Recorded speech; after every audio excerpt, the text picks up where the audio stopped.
ഈ അപ്പോസ്തലന്മാരുടെ ഉപദേശം നിങ്ങൾക്ക് എവിടെ കിട്ടും? ഇപ്പം എല്ലാവരും ബൈബിൾ ഇങ്ങനെ മടക്കി പിടിക്കാൻ അറിയാവുന്നവരെല്ലാം അപ്പോസ്തലന്മാരാണ്. പക്ഷെ ഉപദേശം തരുന്ന അപ്പോസ്തലന്മാരെന്ന് പറയുന്നത് ഇപ്പോൾ ഇല്ല, ഇന്നില്ല. അത് അന്നേ ഉണ്ടായിരുന്നുള്ളൂ. അതായത് ഉപദേശം തരാൻ അവർക്ക് മാത്രമേ പറ്റുള്ളൂ.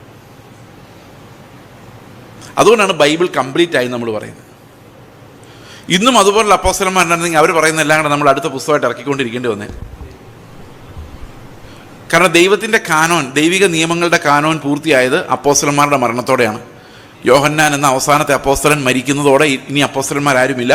യേശു ക്രിസ്തുവിനെ നേരിട്ട് കണ്ട ആരുമില്ല. യേശു ക്രിസ്തുവിൽ നിന്ന് ഡയറക്റ്റ് കമ്മീഷനിങ് പ്രാപിച്ച ആരുമില്ല. കർത്താവ് തിരഞ്ഞെടുത്ത 70 അപ്പോസ്തലന്മാരിൽപ്പെട്ട ആരും ജീവിച്ചിരിപ്പില്ല. എല്ലാവരും AD 100 കൂടി തീർന്നു. അതിനുശേഷമുള്ള ഒരു എഴുത്തുകളും വേദപുസ്തകത്തിലില്ല. അപ്പോൾ വെളിപ്പാട് പുസ്തകം, യോഹന്നാൻ്റെ ലേഖനം, യോഹന്നാൻ്റെ സുവിശേഷം, ഈ ലേഖനങ്ങളോടുകൂടി, ഈ എഴുത്തുകളോടുകൂടി വേദപുസ്തകം തീർന്നു. അപ്പോൾ നമ്മൾ അപ്പോസ്തലന്മാരുടെ ഉപദേശം പഠിപ്പിക്കുന്ന ആ പുസ്തകങ്ങൾ വെളിപ്പാട് പുസ്തകത്തോടെ അവസാനിച്ചു. ഇനി ആ രീതിയിലുള്ള അപ്പോസ്തലന്മാർ ഒരിക്കലും ഉണ്ടാവുകയില്ല. അപ്പോസ്തലിക അധികാരമുള്ള, നിങ്ങൾ ഇങ്ങനെ ചെയ്യുന്നതാണ് ശരിയെന്ന് ദൈവം പറയുന്നു എന്ന് പറയാൻ അധികാരമുള്ള ആരുമില്ല. ഇപ്പം ഞാനിവിടെ നിന്ന് പ്രസംഗിച്ചാലും ആ അപ്പോസ്തലന്മാർ വെളിപ്പെടുത്തിയ കാര്യങ്ങളിൽ നിന്നേ എനിക്ക് സംസാരിക്കാൻ പറ്റുകയുള്ളൂ.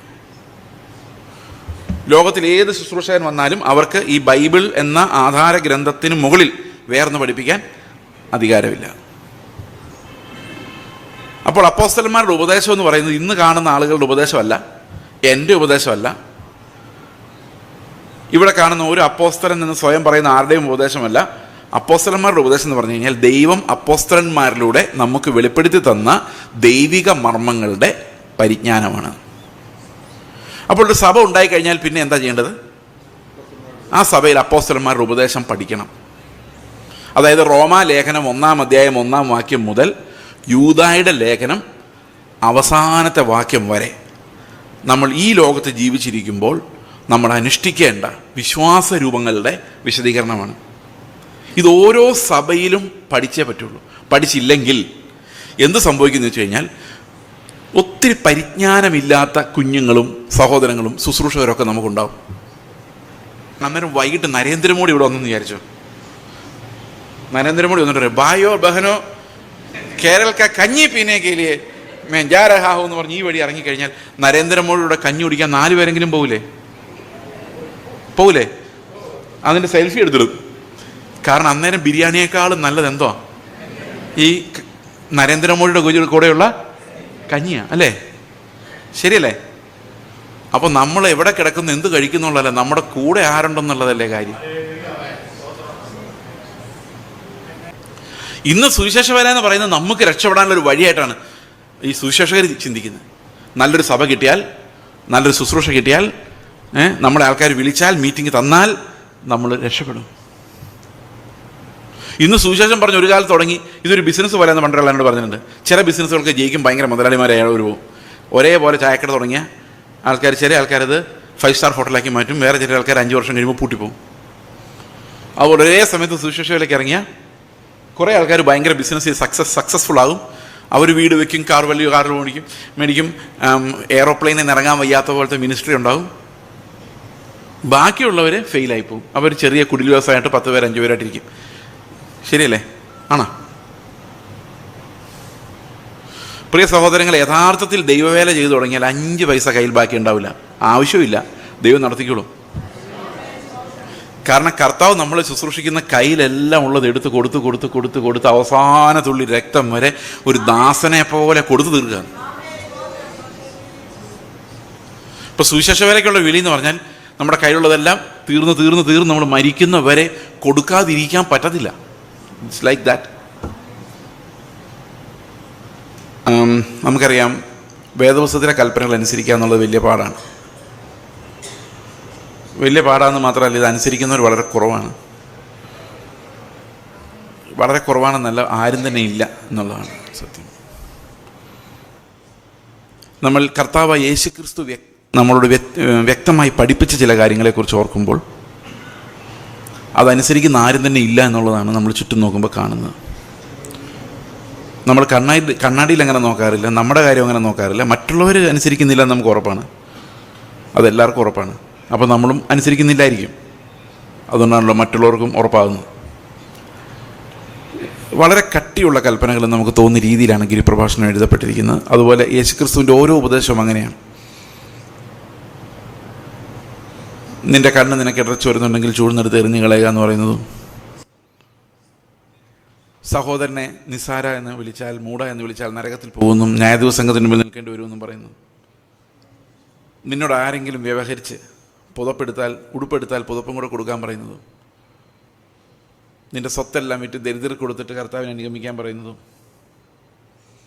എവിടെയെങ്കിലും സുവിശേഷം പറയാൻ പോയാൽ എക്സ്ട്രാ ഡ്രസ്സോ ചെരുപ്പോ പേഴ്സോ എടുക്കരുതെന്ന് പറയുന്നതും. അങ്ങനെ പറഞ്ഞാൽ യേശു കർത്താവ് പറഞ്ഞ എല്ലാ കാര്യങ്ങളും, നിങ്ങളുടെ പിതാവ് സൽഗുണപൂർണ്ണനായിരിക്കുന്ന പോലെ നിങ്ങളും സൽഗുണപൂർണ്ണരാകുവിൻ, നിങ്ങളുടെ ശത്രുക്കളെ സ്നേഹിക്കുവിൻ, ഉപദ്രവിക്കുന്നവർക്ക് വേണ്ടി പ്രാർത്ഥിക്കുവിൻ, ഒരാൾ കരണത്തടിച്ചാൽ മറ്റേ കരണം കാണിച്ചു കൊടുക്കുവിൻ, അവനോട് എങ്ങനെ പ്രതികാരം ചെയ്യാൻ നോക്കി നടക്കരുത്. കർത്താവ് പറഞ്ഞു എല്ലാ കൽപ്പനയും നമുക്ക് ഒരർത്ഥത്തിൽ പറഞ്ഞാൽ ഭാരമാണ്. ഞാൻ വളരെ നാളുകളായിട്ട് എന്നോട് 2001 or 2002 ഒരാളിനോട് ചോദിക്കുന്നത്, ചെയ്സ് കൽപ്പന അനുസരിച്ചതാണോ? ഞാൻ പറഞ്ഞു അത് ഞാൻ വിചാരിച്ച സ്നാനം നമ്മളെല്ലാം കൽപ്പന അനുസരിച്ചാണെന്ന് ചോദിക്കുമ്പോൾ ആദ്യം നമ്മുടെ ഹൃദയത്തിലേക്ക് വരുന്ന സ്നാനപ്പെട്ടതാണോ എന്ന്. ഞാൻ പറഞ്ഞു അതല്ല ഞാൻ ചോദിച്ചത്, ഈ യേശുക്രിസ്തു പറഞ്ഞ ഏതെങ്കിലും ഒരു കൽപ്പന അനുസരിച്ചിട്ടുണ്ടോ? ഏതെങ്കിലും ഒരെണ്ണം. ഇപ്പം ഞാനിങ്ങനെ മത്തായിയുടെ സുവിശേഷം, മർക്കോസിൻ്റെ സുവിശേഷം മനസ്സിൽ ഇങ്ങനെ വന്നു, ഒരെണ്ണത്തിൽ പോലും ഞാൻ അനുസരിച്ചിട്ടില്ല. പക്ഷെ എങ്ങനെയോ ഞാൻ അനുസരിക്കുന്ന ഒരാളാണെന്നൊരു ഫീലിംഗ് എനിക്കുണ്ട്. കർത്താവ് വന്നാൽ പോകുന്നൊരു ചിന്തയുണ്ട്. പക്ഷേ ഇതൊന്നും അനുസരിച്ചിട്ടില്ല എന്നുള്ള കാര്യം നമ്മൾ ഒന്നും കൂടെ സൂക്ഷ്മമായിട്ട് നോക്കിയാൽ നമുക്ക് മനസ്സിലാവും. ഇതേതാണ്ട് എല്ലാവരുടെയും അവസ്ഥ. നമ്മൾ അനുസരിക്കും നമുക്ക് തോന്നുന്നത് എന്തുകൊണ്ടാണെന്ന് വെച്ച് കഴിഞ്ഞാൽ നമുക്ക് ചില പ്രമാണങ്ങളുണ്ട്, സഭയുടെ ചില പ്രമാണങ്ങളുണ്ട്, അതൊക്കെ നമ്മൾ അനുസരിക്കുന്നുണ്ട്. അതുകൊണ്ട് നമ്മൾ അനുസരിക്കുന്നവരാണ് എങ്ങനെയോ ഒരു ഇംപ്രഷൻ നമുക്ക് തന്നെ കിട്ടിയിരിക്കുകയാണ്. നമ്മൾ മറ്റുള്ളവർ ചെയ്യുന്ന ചില കാര്യങ്ങൾ ചെയ്യാതിരിക്കുകയും മറ്റുള്ളവർ ചെയ്യാത്ത ചില കാര്യങ്ങൾ ചെയ്യുകയും ചെയ്യുന്നത് കൊണ്ട് നമ്മൾ ദൈവത്തെ അനുസരിച്ചവരൊന്നും വരുന്നില്ല, സഭയെ അനുസരിച്ചവരൊന്നും മാത്രമേ വരുന്നുള്ളൂ. അപ്പോൾ ദൈവത്തെ അനുസരിച്ചവരാവുക എന്ന് പറയുന്നത് വളരെ ബുദ്ധിമുട്ടാണ്. അതൊരു സൂചിക്കുഴ പോലെയാണ്. സൂചിക്കുഴയിലൂടെ ഒരൊട്ടകം കിടക്കുന്ന പോലെയാണ് നമ്മൾ കർത്താവിൻ്റെ ഓരോ കൽപ്പനയുടെ മുമ്പിൽ പോയി നിൽക്കുന്നത്. ആ ധനവാനെ സംബന്ധിച്ച് അറിയാമല്ലോ, യേശുവിനെ അനുഗമിക്കാൻ വന്ന ധനവാനെ സംബന്ധിച്ച് ആ കൽപ്പന അനുസരിച്ചാൽ ഒരൊട്ടകം സൂചിക്കുഴയിലൂടെ പോകുന്നതിനേക്കാളും പാടാൻ. അതുപോലെയാണ് കർത്താവിൻ്റെ ഓരോ കൽപ്പനയും അങ്ങനെയാണ്.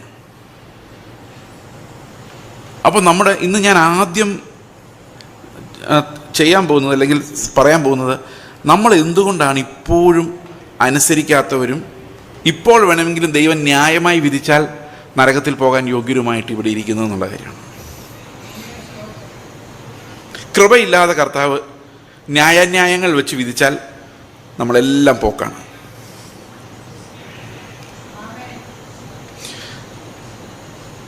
ഇത് നമ്മൾ അനുസരിച്ചു എന്നുള്ളതിൻ്റെ പേരിൽ നമ്മൾ ഉണ്ടാക്കിയെടുക്കുന്ന സ്വയനീതീകരണം. ഞാൻ കൊള്ളാം, അല്ലെങ്കിൽ അത് ഞാൻ ചെയ്തല്ലോ, വേറെ ആരും ചെയ്തില്ലല്ലോ, ഞാൻ ഇത്രയും ചെയ്യാൻ എന്നെക്കൊണ്ട് പറ്റിയല്ലോ, ഇതൊക്കെ നമ്മൾ സ്വയം നമ്മളെ റൈച്ചസ് ആക്കാൻ വേണ്ടി നമ്മൾ തന്നെ സിംഹാസനത്തിൽ ഇരുന്നു കൊണ്ട് നമ്മൾ നീതിമാനെന്ന് വരുത്താൻ മാത്രമേ ഈ പ്രവൃത്തികൾ കൊണ്ട് പ്രയോജനമുള്ളൂ.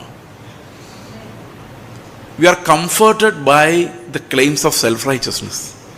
നമ്മൾ സ്വയം നീതീകരിക്കപ്പെട്ട് നമ്മൾ അതിൻ്റെ ഒരു കംഫർട്ടിലിരിക്കുകയാണ്. ദൈവം ഇപ്പോൾ ഒരു നിമിഷം നമ്മുടെ ഹൃദയത്തെ ശോധന ചെയ്താൽ, ഒരു നിമിഷം നമ്മുടെ ഹൃദയത്തെ ശോധന ചെയ്ത് കഴിഞ്ഞാൽ ആദം ഒരു പഴം പറിച്ചു തിന്ന പോലെയല്ല, ഇത് മൊത്തത്തോടെ പോക്കാണ്.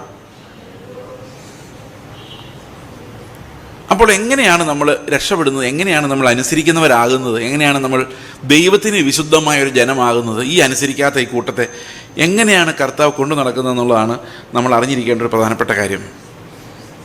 നമ്മൾ സ്വയം വിധിക്കുമ്പോൾ നമ്മൾ വിധിക്കപ്പെടുകയില്ല.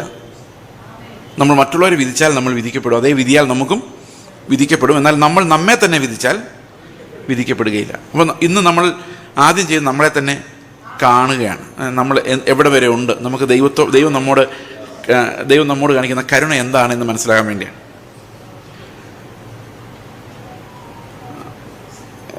അപ്പോസ്തല പ്രവൃത്തികൾ 2-ാം അധ്യായത്തിൻ്റെ 38-ാം വാക്യത്തിൽ ഹൃദയത്തിൽ കുത്തുകൊണ്ട പുരുഷാരത്തോട് പത്രോസ് പറയുന്ന ചില കാര്യങ്ങളുണ്ട്.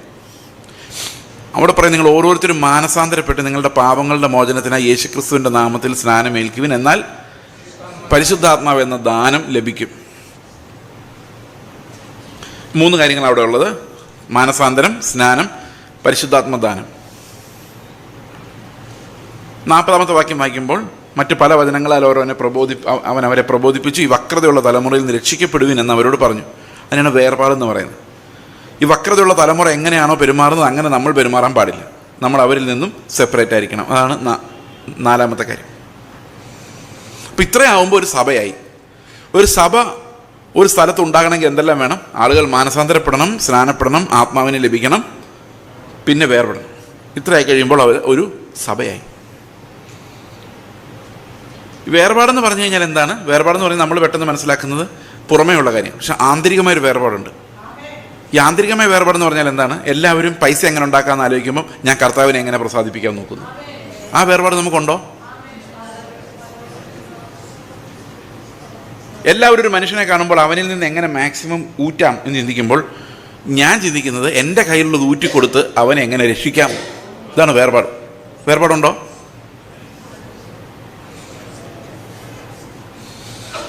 അപ്പോൾ നമ്മൾ വക്രതയുള്ള ഈ തലമുറ ചിന്തിക്കുന്നവർ ചിന്തിക്കുന്നില്ല. എല്ലാ മാതാപിതാക്കളും നമ്മുടെ പിള്ളേരെ എങ്ങനെ കാനഡയിൽ വിടാം, UK വിടാമെന്ന് ആലോചിക്കുമ്പം നമ്മൾ ചിന്തിക്കുന്നത് അവരെ ദൈവപ്രസാദമുള്ള മക്കളാക്കി എങ്ങനെ മാറ്റാമെന്ന് മാത്രം. വേർപാടുണ്ടോ? നമ്മൾ ചിന്തിക്കുന്ന വേർപാട് അപ്പിയറൻസിലുള്ള വേർപാട്. എന്നാൽ ദൈവം ഹൃദയത്തെ നോക്കുന്നുണ്ട്. ഈ ഹൃദയം നാട്ടുകാരുടെ അതേ ഹൃദയം പോലാണോ നമ്മുടെ ഹൃദയം എന്നുള്ളതാണ് ശരിക്കും അവിടുത്തെ ചോദ്യം. അപ്പം വക്രതയുള്ള തലമുറയിൽ നിന്നും രക്ഷിക്കപ്പെടണം. അവരുടെ സ്വഭാവങ്ങളിൽ നിന്നും നമ്മൾ രക്ഷിക്കപ്പെടണം. അവരെ പോലെ ആകരുത്.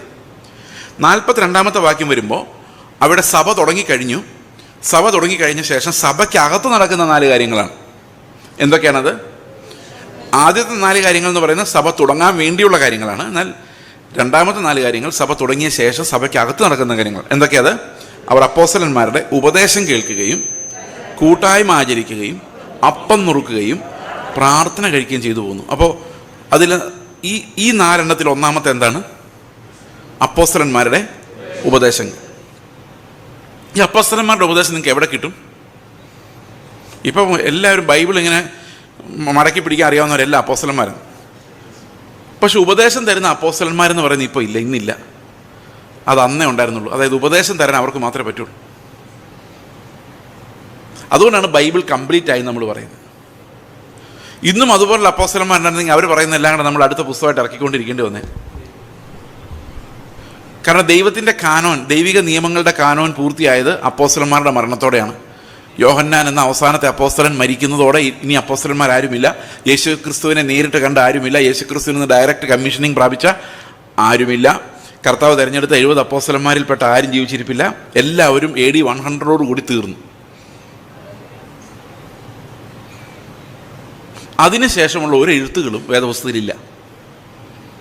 അപ്പോൾ വെളിപ്പാട് പുസ്തകം, യോഹന്നാൻ്റെ ലേഖനം, യോഹന്നാൻ്റെ സുവിശേഷം, ഈ ലേഖനങ്ങളോടുകൂടി, ഈ എഴുത്തുകളോടുകൂടി വേദപുസ്തകം തീർന്നു. അപ്പോൾ നമ്മൾ അപ്പോസ്തലന്മാരുടെ ഉപദേശം പഠിപ്പിക്കുന്ന ആ പുസ്തകങ്ങൾ വെളിപ്പാട് പുസ്തകത്തോടെ അവസാനിച്ചു. ഇനി ആ രീതിയിലുള്ള അപ്പോസ്തലന്മാർ ഒരിക്കലും ഉണ്ടാവുകയില്ല. അപ്പോസ്തലിക അധികാരമുള്ള, നിങ്ങൾ ഇങ്ങനെ ചെയ്യുന്നതാണ് ശരിയെന്ന് ദൈവം പറയുന്നു എന്ന് പറയാൻ അധികാരമുള്ള ആരുമില്ല. ഇപ്പം ഞാനിവിടെ നിന്ന് പ്രസംഗിച്ചാലും ആ അപ്പോസ്തലന്മാർ വെളിപ്പെടുത്തിയ കാര്യങ്ങളിൽ നിന്നേ എനിക്ക് സംസാരിക്കാൻ പറ്റുകയുള്ളൂ.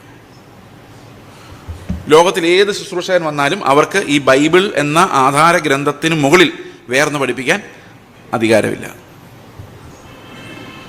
അപ്പോൾ അപ്പോസ്തലന്മാരുടെ ഉപദേശം എന്ന് പറയുന്നത് ഇന്ന് കാണുന്ന ആളുകളുടെ ഉപദേശമല്ല, എൻ്റെ ഉപദേശമല്ല.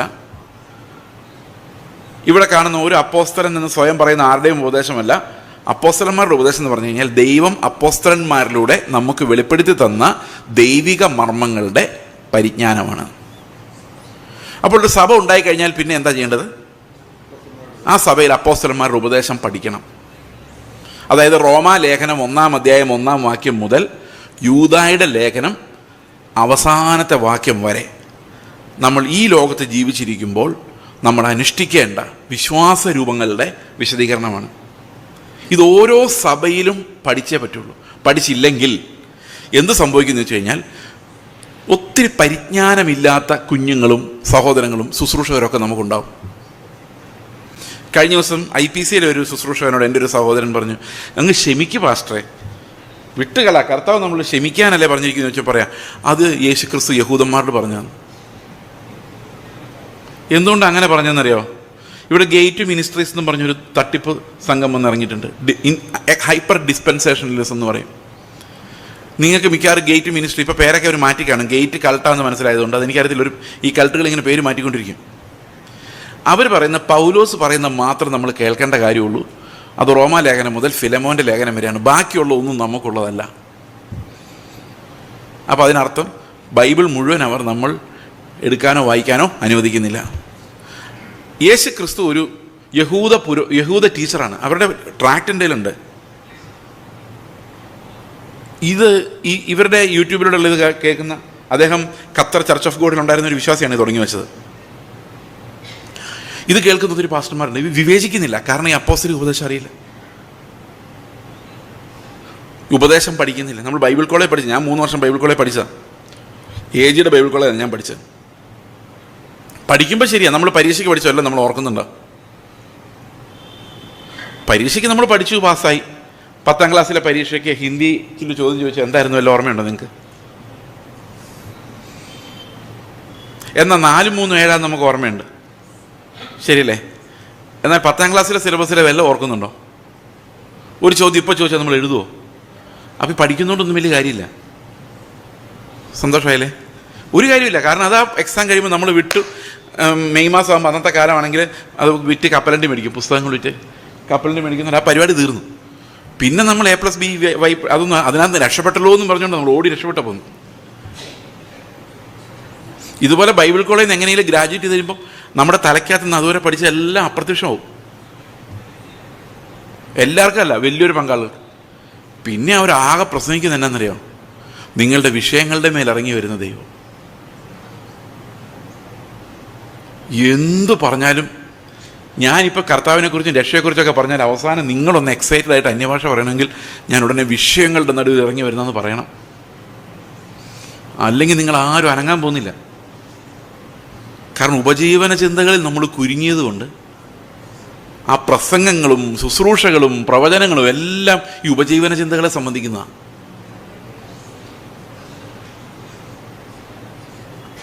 ഈ ഉപജീവന ചിന്തകൾ എന്ത് തിന്നും എന്ത് കുടിക്കും, ഈ ആങ്സൈറ്റി പരിഹരിക്കാൻ വേണ്ടിയാണ് ആൾക്കാർ നടക്കുന്നത്. കർത്താവ് പറഞ്ഞു, നിങ്ങൾ അതിനെക്കുറിച്ച് വിചാരപ്പെടരുത്, നാട്ടുകാർ വിചാരപ്പെടുന്ന പോലെ. ഈ വിചാരം ഉള്ളതുകൊണ്ടാണ് പ്രവാചക എന്താവും ചോദിച്ചുകൊണ്ട് നടക്കുന്നത്. കാരണം എന്താ? വിചാരമാണ് മൊത്തം. വിശ്വസിക്കാൻ പറ്റുന്നില്ല. അവിശ്വാസവും കോട്ടവുമുള്ളൊരു തലമുറ പിന്നെയും അടയാളങ്ങൾ അന്വേഷിച്ചുകൊണ്ട് നടക്കുകയാണ്. അപ്പോൾ എന്താണ് ഈ അപ്പോസ്തലന്മാരുടെ ഉപദേശം? എന്താണ് ഇതിൻ്റെ പ്രധാന ഘടകങ്ങൾ? നമുക്കൊന്ന് നോക്കാം. ഇത് ലോകത്തുള്ള എല്ലാ ക്രിസ്ത്യൻ ചർച്ചുകൾക്കും ഒന്ന് തന്നെയാണ്, ഫൗണ്ടേഷൻസ്.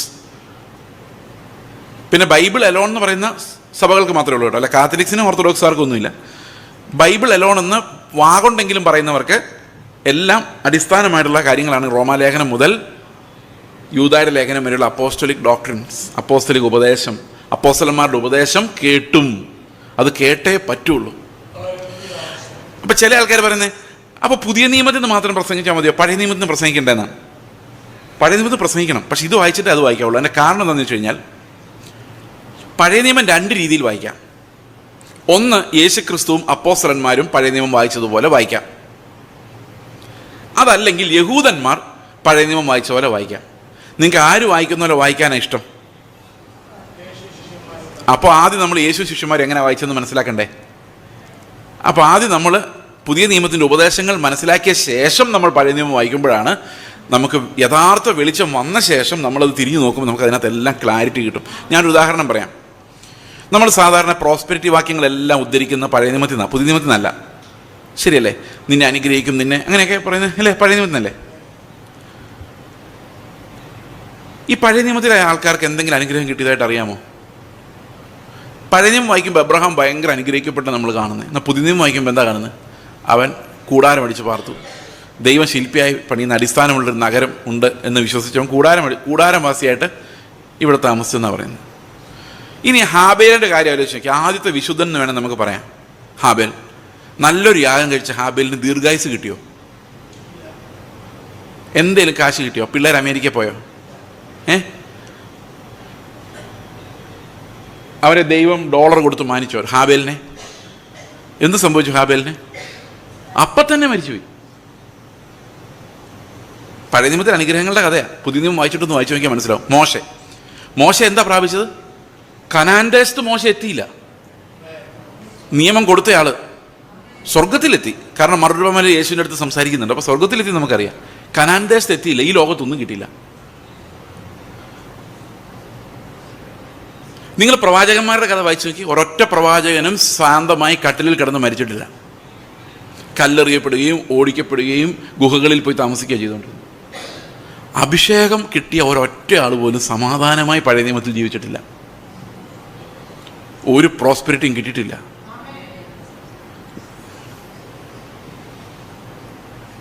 ശരിയാണോ? അവർ നല്ലൊരു പുനരുത്ഥാനം പ്രതീക്ഷിച്ച്, ഉദ്ധാരണം വേണ്ട, എനിക്ക് പുനരുത്ഥാനം മതി എന്ന് കർത്താവിനോട് പറഞ്ഞവരെന്ന് എബ്രായ ലേഖനത്തിൽ പറയുന്നു. പിന്നെ ആർക്ക് അനുഗ്രഹം കിട്ടുന്നറിയോ? അനുഗ്രഹം കിട്ടുന്ന ഇത്തിരി തെമ്മാടിത്തൊക്കെ കയ്യിലുള്ള അഭിഷേകമില്ലാത്ത സാധാരണ മനുഷ്യർക്ക് ദൈവം കൊടുക്കുന്ന ഒരു വാഗ്ദത്വമാണ് അനുഗ്രഹം. അതായത് അനുസരണം ഇല്ലാത്ത പിള്ളേരോടാണോ അല്ലേ നിങ്ങൾ പറയുന്നത്, മര്യാദയ്ക്ക് പുസ്തകമൊക്കെ അടുക്കി വെക്കടാ, അടുക്കി വെച്ചാൽ നിങ്ങൾക്ക് ഒരു ചോക്ലേറ്റ് തരാം എന്ന് പറയുന്ന അനുസരണം ഉള്ളവരോടാണോ ഇല്ലാത്തവരോടാണോ? ഈ ചോക്ലേറ്റ് കിട്ടിയില്ലെങ്കിൽ അവരനുസരിക്കില്ല. അപ്പം അവരോട് പറഞ്ഞ് മര്യാദയ്ക്ക് ഇതെല്ലാം ചെയ്താൽ ഞാൻ നിന്നെ അനുഗ്രഹിക്കുക. ആ ജനത്തോടാണ് പറയുന്നത്. ആ ജനം അല്ലേ അനുസരിക്കില്ല. ഇത് കൊടുത്താലേ അനുസരിക്കുള്ളൂ. അവരുടെ ഹൃദയത്തിൽ അനുസരണമില്ല. ഹൃദയത്തിൽ അനുസരണം ഉണ്ടെങ്കിൽ ഒരു വാഗ്ദത്വം ഇല്ലെങ്കിലും നമ്മൾ എന്ത് ചെയ്തിരിക്കും? അനുസരിച്ചിരിക്കും. അപ്പോൾ ഈ ലോകത്തിലെ അനുഗ്രഹങ്ങളെല്ലാം ദൈവം വെച്ചത് ആർക്ക് വേണ്ടിയാണ്? മർക്കടമുഷ്ടിയുള്ള ഒരു ജനത്തെ കൊണ്ട് അനുസരിപ്പിച്ച് ദൈവത്തിനൊരു ജനത ഈ ലോകത്ത് മെശിഹായുടെ വരവിന് വേണ്ടി ഒരുക്കാൻ വേണ്ടി കരുതി വെക്കാൻ വേണ്ടി വെച്ചിരുന്നതാണത്. അല്ലെങ്കിൽ ഒറ്റ വാക്കിൽ പറഞ്ഞാൽ ഈ ലോകം നമുക്ക് അന്യമാണ്. ഈ ലോകത്തിൽ നമ്മൾ യാതൊന്നും പ്രതീക്ഷിക്കേണ്ട. നല്ല കാലം ഒന്നും വരാൻ പോകുന്നില്ല. ദുഷ്കാലമാണ് വരാൻ പോകുന്നത്. ഈ ലോകം നശിച്ചു പോകാൻ പോവുകയാണ്. അപ്പം പഴയ നിയമം പുതിയ നിയമം ഒന്ന് തന്നെയല്ലേ? പഴയ നിയമം പുതിയ നിയമം ഒന്ന് തന്നെയാണ്. എങ്ങനെ വായിക്കുമ്പോഴാണ് ആ പുതിയ നിയമത്തിൽ കർത്താവ് എങ്ങനെ അതിനെ വ്യാഖ്യാനിച്ചു? ശിഷ്യന്മാരെങ്ങനെ എബ്രഹാമിൻ്റെ ലൈഫിനെ കുറിച്ച് വ്യാഖ്യാനിച്ചു? നോഹയുടെ ലൈഫിനെ കുറിച്ച് വ്യാഖ്യാനിച്ചു? ശിഷ്യന്മാരതെല്ലാം വ്യാഖ്യാനിച്ചിട്ടുണ്ട്. എന്തുകൊണ്ട് ഹാബേലിൻ്റെ യാഗത്തെ കർത്താവ് സ്വീകരിച്ചു? എന്തുകൊണ്ടാണ് സ്വീകരിച്ചത്? അവിടെ പറയുന്നത് ഹാബേൽ വിശ്വാസത്താൽ കായിൻ്റെതിനേക്കാളും ശ്രേഷ്ഠമായൊരു യാഗം കഴിച്ചു. അപ്പോൾ അതിൻ്റെ ഡിഫറൻഷിയേറ്റിംഗ് ഫാക്ടർ എന്ന് പറയുന്നത് ഹാബേലിൻ്റെ ഹൃദയത്തിലുണ്ടായിരുന്ന വിശ്വാസമായിരുന്നു. അത് പുതിയ നിയമം വായിക്കുമ്പോൾ നമുക്ക് മനസ്സിലാകുന്നത്. പഴയ നിയമം വായിച്ചിട്ട് വർണ്ണശബളമായ കഥകൾ പറയുമ്പം നമ്മൾ ശ്രദ്ധിക്കണം. വെളിച്ചം അടിച്ചിരിക്കുന്നു, പുതിയ നിയമത്തിൻ്റെ വെളിപ്പാട് വന്നിരിക്കുന്നു, പഴയ നിയമത്തിൽ നമ്മൾ കാണുന്ന മർമ്മങ്ങൾക്ക് ഇതാണ് അർത്ഥം എന്ന് പുതിയ നിയമത്തിൽ നിന്ന് പറയാൻ പറ്റിയാൽ മാത്രമേ നമ്മൾ പഴയ നിയമം വായിച്ചിട്ട് കാര്യമുള്ളൂ. ബൈബിളിൽ ഓരോ വാക്കും നമുക്ക് പ്രധാനമാണെങ്കിലും അത് പുതിയ നിയമത്തിൽ അപ്പോസ്തലിക ഉപദേശത്തിൻ്റെ വെളിച്ചത്തിൽ വേണം നമ്മൾ എല്ലാ വചനങ്ങളെയും വ്യാഖ്യാനിക്കുവാൻ. അങ്ങനെ വ്യാഖ്യാനിക്കുമ്പോൾ ബൈബിൾ ഒരൊറ്റ പീസായിട്ട് നമുക്ക് ലഭിക്കും. അല്ലെങ്കിൽ ഈ ഹൈപ്പർ ഡിസ്പെൻസേഷനിസ്റ്റുകൾ പറയുന്ന പോലെ അത് അവർക്ക് ഇത് ഇവർക്ക്. ഒരാൾ ചോദിക്കുന്നത് റോമാക്കാർക്ക് എഴുതിയ ലേഖനമല്ലേ, അത് റോമാക്കാർ വായിച്ചാൽ പോരെ എന്നാ മതിയോ? എന്നാൽ പിന്നെ നമുക്കൊന്നും വായിക്കാൻ പറ്റത്തില്ല. എല്ലാം അവർക്ക് ഇവർക്ക് എഴുതിയതാ. ലൂക്കോസ് തിയോഫിലോസിന് എഴുതിയതാ ലൂക്കോസിൻ്റെ സുവിശേഷം. മത്തായി അവിടുത്തെ അരമായ ഭാഷയിലാണ് മത്തായി ആദ്യം എഴുതുന്നത്. മത്തായിയുടെ സുവിശേഷം ആദ്യത്തെ കോപ്പി ഗ്രീക്കിലല്ലായിരുന്നു, അരമായ ഭാഷയിലായിരുന്നു. അത് അവിടുത്തെ എബ്രായ വിശ്വാസികൾക്ക് എഴുതിയതാണ്. അപ്പം നമുക്ക് വേണ്ടേ? അവർക്ക് എല്ലാം എഴുതിയത് നമുക്കും വേണം. കാരണം എന്താ? നമ്മളും അവരിൽ ഒരാളാണ്. ആഗോള സഭയുടെ ഭാഗമാണ്. അന്നുണ്ടായിരുന്ന വിശുദ്ധന്മാരുടെ സംഘത്തിലേക്കാണ് നമ്മളും ചേർന്നിരിക്കുന്നത്. അപ്പോൾ എന്തൊക്കെയാണ് ഈ അപ്പോസ്തലിക ഉപദേശത്തിലൂടെ നമ്മൾ മനസ്സിലാക്കുന്നതെന്ന് നമുക്ക് നോക്കാം. ഓക്കെ, അപ്പോസ്തലിക ഉപദേശം റോമാലേഖനത്തിലേക്ക് നമ്മൾ വരുമ്പോൾ അതിൻ്റെ 1:6 പറയുന്നു, സകല ജാതികളിലും വിശ്വാസത്തിന് അനുസരണം വരുത്തേണ്ടതിന്. ഈ സകല ജാതികളിലും വിശ്വാസത്തിന് അനുസരണം വരുത്തേണ്ടതെന്ന് പറഞ്ഞാൽ എല്ലാ ജാതികളും അനുസരിക്കേണ്ടതിന്. എങ്ങനെ അനുസരിക്കേണ്ടതിന്? എന്തനുസരിക്കേണ്ടതിന്? മത്തായിയുടെ സുവിശേഷം 28-ാം അധ്യായത്തിൻ്റെ 20-ാം വാക്യം, 19-20 വാക്യങ്ങൾ വായിച്ച്. ആകയാൽ നിങ്ങൾ പുറപ്പെട്ട് വായിച്ച്. ആരെങ്കിലും ഒരാൾ? ആകയാൽ നിങ്ങൾ പുറപ്പെട്ട് പിതാവിൻ്റെയും പുത്രൻ്റെയും പരിശുദ്ധാത്മാവിൻ്റെയും നാമത്തിൽ സ്നാനപ്പെടുത്തിയും, ശ്രദ്ധിക്കണേ, ഞാൻ നിങ്ങളോട് കൽപ്പിച്ചതൊക്കെയും പ്രമാണിക്കുവാൻ തക്കവണ്ണം ഉപദേശിച്ചുകൊണ്ട്. അപ്പം എങ്ങനെ ഉപദേശിക്കണം? യേശു ക്രിസ്തു ശിഷ്യന്മാരോട് എന്തെല്ലാം കൽപ്പിച്ചോ അതൊക്കെയും പ്രമാണിക്കത്തക്കവണ്ണം ഉപദേശിക്കണം. പറ്റുന്നുണ്ടോ നമുക്ക്? ഞാൻ വന്നിട്ട് നിങ്ങളോട് പറയാണ് സ്വത്തെല്ലാം വിറ്റ് ദരിദ്രർക്ക് കൊടുക്കുക. ഉടനെ നിങ്ങൾ ചോദിക്കുന്ന ചോദ്യം എന്തായിരിക്കും? നിങ്ങളുടെ അവസ്ഥ എന്താണ് ചോദിക്കില്ലേ? അപ്പൊ യേശുക്രിസ്തു പഠിപ്പിച്ചതൊക്കെയും പ്രമാണിപ്പാൻ തക്കവണ്ണം ഉപദേശിക്കണമെങ്കിൽ എളുപ്പമാണോ? എളുപ്പമല്ല. ഇവിടെ കർത്താവ് എന്താ പഠിപ്പിച്ചിരിക്കുന്നത്? നിങ്ങൾ എങ്ങനെ ശിഷ്യന്മാരുണ്ടാക്കുമെന്ന് പറഞ്ഞേക്കുന്നേ? ഞാൻ നിങ്ങളോട് കൽപ്പിച്ചതൊക്കെയും പ്രമാണിപ്പാൻ തക്കവണ്ണം അവരെ ഉപദേശിക്കണമെന്നാ. അപ്പൊ നമുക്കറിയാം നമ്മളെ കൊണ്ടത് പറ്റുന്ന കാര്യമല്ല. ആ ധനവാനായ ആളോട് പറയുമ്പം കർത്താവ് പറയുന്നത്, ഒട്ടകം സൂചിക്കുഴലിൽ പോകുന്നതാണ് ഒരു ധനവാൻ ദൈവരാജ്യത്തിൽ കയറുന്നതിനേക്കാളും എളുപ്പം. അപ്പൊ ശിഷ്യന്മാർ ചോദിക്കുന്ന ചോദ്യം എന്താണെന്നറിയോ? അത്രയും പാടാണെങ്കിൽ രക്ഷിക്കപ്പെടുവാൻ ആർക്ക് കഴിയും? അപ്പൊ ഇത്രയും വലിയ കൽപ്പനകളെല്ലാം വായിച്ചിട്ട് ശിഷ്യന്മാർ എന്താ ചോദിക്കുന്നത്? ഇത്രയും പ്രയാസമാണ് ദൈവരാജ്യത്തിൽ കിടക്കാനെങ്കിൽ രക്ഷിക്കപ്പെടാൻ നിങ്ങൾക്ക് അങ്ങനെ തോന്നുന്നില്ല? ഇപ്പം തോന്നുന്നുണ്ടോ? ഇപ്പം ഞാൻ ഈ രാവിലെ മത്തായിയുടെ സുവിശേഷത്തിൻ്റെ കാര്യമൊക്കെ പറഞ്ഞപ്പോൾ നിങ്ങൾക്ക് തോന്നിയില്ലേ അങ്ങനെയെങ്കിൽ ആര് സ്വർഗത്തിൽ പോകാനാ പാസ്റ്ററെ തോന്നിയില്ലേ? കർത്താവിന് പറയുന്ന മറുപടി, മനുഷ്യരാൽ അത് അസാധ്യം, അത് ദൈവത്താൽ സാധ്യം. അപ്പം നമ്മൾ ഇതനുസരിക്കണമെങ്കിൽ, സൂചിക്കുഴലോടെ പോകണമെങ്കിൽ അത് ആരെക്കൊണ്ട് മാത്രമേ സാധിക്കുള്ളൂ. അതുകൊണ്ടാണ് ഈ അപ്പോസ്തല ഉപദേശം മനസ്സിലാക്കാതെ നമുക്ക് അനുസരിക്കാൻ പറ്റത്തില്ല. ദൈവം എങ്ങനെയാണ് നമ്മളെ അനുസരിക്കുന്നവരാക്കി മാറ്റുന്നതെന്നാണ് ഈ അപ്പോസ്തല ഉപദേശങ്ങൾ നമ്മളെ പഠിപ്പിക്കുന്നത്. അപ്പം എത്ര പ്രധാനമുണ്ട് ഇതിന്, പ്രാധാന്യമുണ്ട്. റോമാലേഖനം പറയാണ്, ഞങ്ങൾ കൃപയും അപ്പോസ്തലത്വവും പ്രാപിച്ചത് ഈ അനുസരണം നിങ്ങളിൽ ഉണ്ടാക്കാൻ വേണ്ടിയാണ്. 6 വാക്യം അങ്ങനെയല്ലേ പറയുന്നത്? സകല ജാതികളിലും വിശ്വാസത്തിന് അനുസരണം ഉണ്ടാകേണ്ടതിന് കൃപയും അപ്പോസ്തലത്വവും പ്രാപിച്ചു. അപ്പം ഇവർക്ക് ഈ ദൈവകൃപയും അപ്പോസ്തലത്വം എന്തിനു വേണ്ടിയാണ്? അവരാരോടെല്ലാം സുവിശേഷം പറയുന്നോ അവരിലെല്ലാവരിലും യേശുക്രിസ്തു കൽപ്പിച്ചതൊക്കെയും പ്രമാണിക്കുവാൻ തക്കവണ്ണം അനുസരണം ഉണ്ടാകേണ്ടതിന്. അല്ലേ? അപ്പം നമ്മളൊന്ന് ആലോചിച്ച് നോക്കി, എന്ത് ഭയങ്കര പണിയാണ് നമ്മുടെ മുമ്പിൽ കിടക്കുന്നത്. നമ്മുടെ മുമ്പിലുള്ള ജനം അനുസരിക്കുന്നവരായി മാറണം, നമ്മൾ അനുസരിക്കുന്നവരായി മാറണം. നമ്മൾ ആരോടെല്ലാം സുവിശേഷം പറയുന്നോ അവരെല്ലാവരും അനുസരിക്കുന്നവരായി മാറണം. എന്തനുസരിക്കണം? നമ്മളീ പറയുന്ന സഭയുടെ കൽപ്പനകൾ അനുസരിച്ചാൽ പോരാ, ക്രിസ്തു നമ്മോട് പറഞ്ഞിരിക്കുന്ന നീതിയുടെ പ്രമാണങ്ങൾ അനുസരിക്കുവാൻ ശക്തരായി മാറണം. അപ്പോൾ സ്വർഗത്തിൽ ചെല്ലുമ്പോൾ നമുക്ക് പ്രതിഫലം ഉണ്ടാവും. ഇന്ന് സുവിശേഷ വേല എന്ന് പറയുന്നത് നമുക്ക് രക്ഷപ്പെടാനുള്ളൊരു വഴിയായിട്ടാണ് ഈ സുവിശേഷകർ ചിന്തിക്കുന്നത്. നല്ലൊരു സഭ കിട്ടിയാൽ, നല്ലൊരു ശുശ്രൂഷ കിട്ടിയാൽ, നമ്മളെ ആൾക്കാർ വിളിച്ചാൽ, മീറ്റിംഗ് തന്നാൽ നമ്മൾ രക്ഷപ്പെടും. ഇന്ന് സുവിശേഷം പറഞ്ഞ് ഒരു കാലത്ത് തുടങ്ങി ഇതൊരു ബിസിനസ് പോലെ എന്ന് പണ്ടുള്ള എന്നോട് പറഞ്ഞിട്ടുണ്ട്. ചില ബിസിനസ്സുകൾക്ക് ജയിക്കും, ഭയങ്കര മുതലാളിമാരായ ഒരു പോകും. ഒരേപോലെ ചായക്കട തുടങ്ങിയ ആൾക്കാർ, ചില ആൾക്കാരത് 5 സ്റ്റാർ ഹോട്ടലാക്കി മാറ്റും, വേറെ ചില ആൾക്കാർ 5 വർഷം കഴിയുമ്പോൾ പൂട്ടിപ്പോകും. അതുപോലെ ഒരേ സമയത്ത് സുവിശേഷയിലേക്ക് ഇറങ്ങിയ കുറേ ആൾക്കാർ ഭയങ്കര ബിസിനസ് സക്സസ്ഫുൾ ആകും. അവർ വീട് വെക്കും, വലിയ കാർ മേടിക്കും, എയറോപ്ലെയിനിൽ നിന്ന് ഇറങ്ങാൻ വയ്യാത്ത പോലത്തെ മിനിസ്ട്രി ഉണ്ടാകും. ബാക്കിയുള്ളവർ ഫെയിലായി പോകും. അവർ ചെറിയ കുടിൽ വ്യവസായമായിട്ട് 10 പേര് 5 പേരായിട്ടിരിക്കും. ശരിയല്ലേ? ആണോ? പ്രിയ സഹോദരങ്ങൾ, യഥാർത്ഥത്തിൽ ദൈവവേല ചെയ്തു തുടങ്ങിയാൽ 5 പൈസ കയ്യിൽ ബാക്കി ഉണ്ടാവില്ല. ആവശ്യമില്ല, ദൈവം നടത്തിക്കോളും. കാരണം കർത്താവ് നമ്മളെ ശുശ്രൂഷിക്കുന്ന കയ്യിലെല്ലാം ഉള്ളത് എടുത്ത് കൊടുത്ത് അവസാന തുള്ളി രക്തം വരെ ഒരു ദാസനെ പോലെ കൊടുത്തു തീർക്കുക. ഇപ്പൊ സുവിശേഷ വേലയ്ക്കുള്ള വിളി എന്ന് പറഞ്ഞാൽ നമ്മുടെ കയ്യിലുള്ളതെല്ലാം തീർന്ന് നമ്മൾ മരിക്കുന്നവരെ കൊടുക്കാതിരിക്കാൻ പറ്റത്തില്ല. It's like that. ഓക്കെ. അപ്പൊ ശരിക്കും സഭ ഒരു ശുശ്രൂഷകൻ എന്ന് പറഞ്ഞു കഴിഞ്ഞാൽ ആ ശുശ്രൂഷകൻ ദൈവത്തെയും ദൈവത്തിൻ്റെ സഭയെയും ശുശ്രൂഷിക്കാൻ തന്നെത്താൻ പാനീയാഗമായി ഒഴിച്ച് തീർത്ത് കളയുന്നവനാണ്.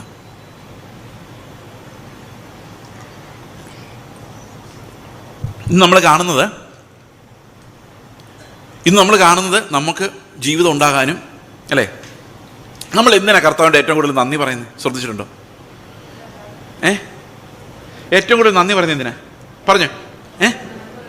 ഇത്രത്തോളം നടത്തിയതിന്, ഇത്രയും നന്മകൾ ജീവിതത്തിൽ തന്നതിന്, പിന്നെ അനേകം ആളുകൾ മരിച്ചു പോകാവുന്ന സ്ഥലത്ത് നമ്മളെ രക്ഷിച്ചതിന്. നിങ്ങൾ ആരെങ്കിലും കർത്താവെ 2000 വർഷങ്ങൾക്ക് ഞങ്ങളുടെ പാവങ്ങൾക്ക് വേണ്ടി ക്രൂശിൽ ഞങ്ങൾക്ക് പകരം മരിച്ച് ഞങ്ങളെ സ്വർഗത്തിന് യോഗ്യരാക്കിയതുകൊണ്ട് നന്ദി എന്ന് പറയാറുണ്ടോ ഈ വർഷിപ്പ് ലീഡേഴ്സ്? നിങ്ങളെ ശ്രദ്ധിച്ചു നോക്കിയോ. ഇതിപ്പം ഭയങ്കര വിലയേറിയ അമൃതാന്ന് വിചാരിച്ച, അമൃത് എന്ന് പറഞ്ഞാൽ തിന്നാ പിന്നെ മരിക്കില്ല, ആ സാധനമാണ് അമൃത്. ഇപ്പം ഈ പാസ്റ്റർ എനിക്കിത് തന്നു. ഇത് കുടിച്ചു കഴിഞ്ഞപ്പം എനിക്കൊരു കാര്യം മനസ്സിലായി, ഞാൻ മരിക്കില്ല. അപ്പോൾ എനിക്ക് ഭയങ്കര നന്ദി തോന്നുന്നു. ആരോടാ? പാസ്റ്ററോട്. കാരണം എന്താ? വിലയേറിയ ഒന്ന് അവൻ എനിക്ക്. അപ്പം എന്തിനാ വില?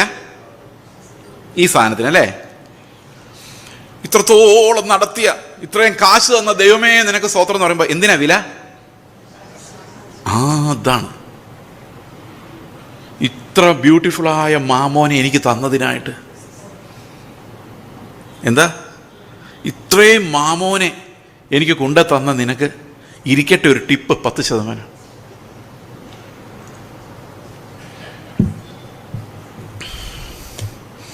അപ്പൊ ആരോടാ നമ്മുടെ ആരാധന, സ്നേഹം? പറ.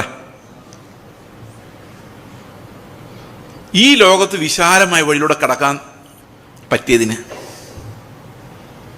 അനേകം ആളുകൾ ഫെയിലായി പോയെടുത്ത് ഞാൻ തലയൂരി സമാധാനമായിട്ട് കാശുണ്ടാക്കി ജീവിച്ചതിന് നന്ദി. അപ്പോൾ എൻ്റെ ജീവിതമാണ് ഇനി എന്നെ സംബന്ധിച്ച് ഏറ്റവും വലിയ ഐഡൽ. അതുണ്ടാക്കി തന്ന കർത്താവിന് താങ്ക് യു. ബൈബിൾ പറയുന്നത് കർത്താവ് തന്നെയാണ് നമ്മുടെ അതിമഹത്തായ പ്രതിഫലം. അവൻ കൊണ്ടുതന്ന ഒന്നുമല്ല, നമുക്ക് തന്ന നല്ല ജീവിതമോ ഇതൊന്നുമല്ല. We got Jesus Christ. ക്രിസ്തുവിനെ നമുക്ക് ലഭിക്കുവാൻ തക്കവണ്ണം, അവൻ്റെ സ്വന്തം പുത്രനെ നമുക്ക് ഏൽപ്പിച്ചു തരുവാൻ തക്കവണ്ണം ദൈവം നമ്മെ സ്നേഹിച്ചു. ആ പുത്രനെ നമുക്ക് ലഭിച്ചു. അതാണ് നമ്മൾ നന്ദി പറയുന്ന കാര്യം. കർത്താവേ, നിന്റെ പുത്രനെ തന്നെ ഞങ്ങൾക്ക് തന്നതിനായി, അവൻ്റെ ജീവനെ തന്നതിനായി, അവൻ്റെ നീതിയും വിശുദ്ധിയും സ്വർഗത്തിലെ അവകാശവും നമുക്ക് തന്നതിനായി ഞങ്ങൾ നിന്നെ സ്തുതിക്കുന്നു. അപ്പം നമുക്ക് വാല്യൂ ഏതിനാ? വാല്യൂ ഏതിനാ? ദൈവത്തിന്. ശരിയല്ലേ? അപ്പോൾ നമ്മൾ ദൈവത്തെ സ്തോത്രം ചെയ്യുന്നു എന്ന് പറയുന്നുണ്ടെങ്കിലും നമ്മൾ ശരിക്കും മഹത്വപ്പെടുത്തുന്നത് എന്തിനെയാണ്? ഈ ലോകത്തിലെ സമ്പത്തിനെയാണ്. നമ്മൾ സാക്ഷ്യം പറയുമ്പോഴും താങ്ക്സ് ഗിവിങ് മീറ്റിംഗ് ഒക്കെ നടത്തുമ്പോഴും ഞാൻ ഓർക്കാറുണ്ട്, എൻ്റെ ദൈവം എന്തിനാ താങ്ക്സ് ഗിവിങ് മീറ്റിംഗ്? ഈ എന്താ പിള്ളേർക്ക് ജോലി കൊടുത്തേനാ? പിള്ളേർ രക്ഷിക്കപ്പെട്ടതിനൊരു താങ്ക്സ് ഗിവിങ് നടത്തും.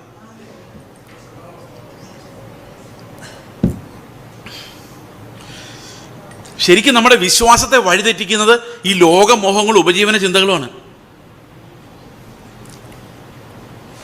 അപ്പൊ അപ്പോസ്തലിക ഉപദേശം എന്താണെന്ന് നമ്മൾ അറിയാൻ നമ്മൾ പെട്ടെന്ന് ചിന്തിക്കാൻ പോവാണ്. എന്താണ് ഈ അപ്പോസ്റ്റോലിക് ഡോക്ട്രിൻ? അപ്പോസ്റ്റോലിക് ഡോക്ട്രിൻ എന്ന വാക്ക് തന്നെയാണ് ഇംഗ്ലീഷിൽ ഉപയോഗിച്ചിരിക്കുന്നത്. റോമാലേഖനം 6-ാം അധ്യായത്തിന്റെ 17-18 വാക്യങ്ങളിൽ ഇതിന്റെ പ്രസക്തി നമുക്കറിയാം. എന്ത് ഇമ്പോർട്ടൻ്റ് ആണ്, എത്ര ഇമ്പോർട്ടൻ്റ് ആണ് അപ്പോസ്തലിക ലേഖനങ്ങൾ എന്നുള്ള കാര്യം. നിങ്ങൾ ഒരിക്കൽ പാപത്തിന്റെ ദാസന്മാരായിരുന്നുവെങ്കിലും, അടുത്ത വാക്യം, നിങ്ങളെ പഠിപ്പിച്ച ഉപദേശ രൂപത്തെ, the form of doctrine that you have been taught, നിങ്ങളെ പഠിപ്പിച്ച ഉപദേശ രൂപത്തെ ഹൃദയപൂർവ്വം അനുസരിച്ച് പാപത്തിൽ നിന്ന് സ്വാതന്ത്ര്യം ലഭിച്ച് നീതിയുടെ ദാസന്മാരായി നിങ്ങൾ മാറിയത് കൊണ്ട് ഞാൻ ദൈവത്തെ സ്തുതിക്കുന്നു. അപ്പൊ എങ്ങനെയാ നമ്മൾ നീതിയുടെ, പാപത്തിന്റെ ദാസ്യത്തിൽ നിന്ന് രക്ഷപ്പെട്ട് നീതിയുടെ ദാസന്മാരായി മാറുന്നത്? ഈ ഉപദേശരൂപം സ്വീകരിച്ചിട്ടാ. ഈ ഉപദേശരൂപം ഒരിക്കൽ പോലും കേൾക്കാതെ മരിക്കുന്ന എത്ര പെന്തക്കോസ്തുകാരുണ്ടെന്നറിയോ?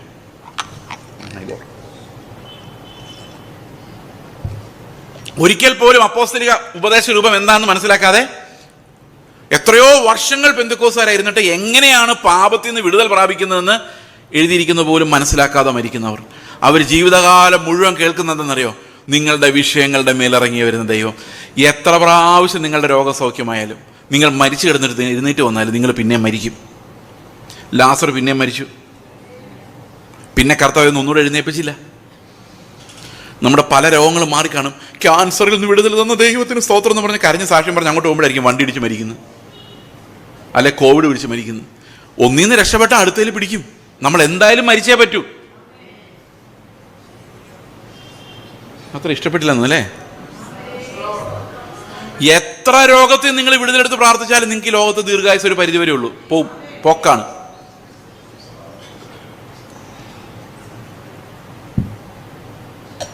മലയാളികളുടെ ഏറ്റവും വലിയ സ്വപ്നം എന്ന് പറഞ്ഞാൽ സെറ്റിൽ ആവുക എന്നുള്ളതാണ്, അല്ലേ? സെറ്റിൽ ആവാൻ വേണ്ടി പ്രാർത്ഥിക്കും. പാസ്റ്റർമാർ ഉൾപ്പെടെ എല്ലാവരും സെറ്റിൽ ആവാൻ വേണ്ടി പ്രാർത്ഥിക്കും. എന്താ സെറ്റിൽമെന്റ് എന്ന് പറഞ്ഞാൽ? നമ്മുടെ പിള്ളേരെ നമ്മൾ ഒരിക്കലും കാണാത്ത ദൂരത്തേക്ക് ഓടിച്ചു വിടുക.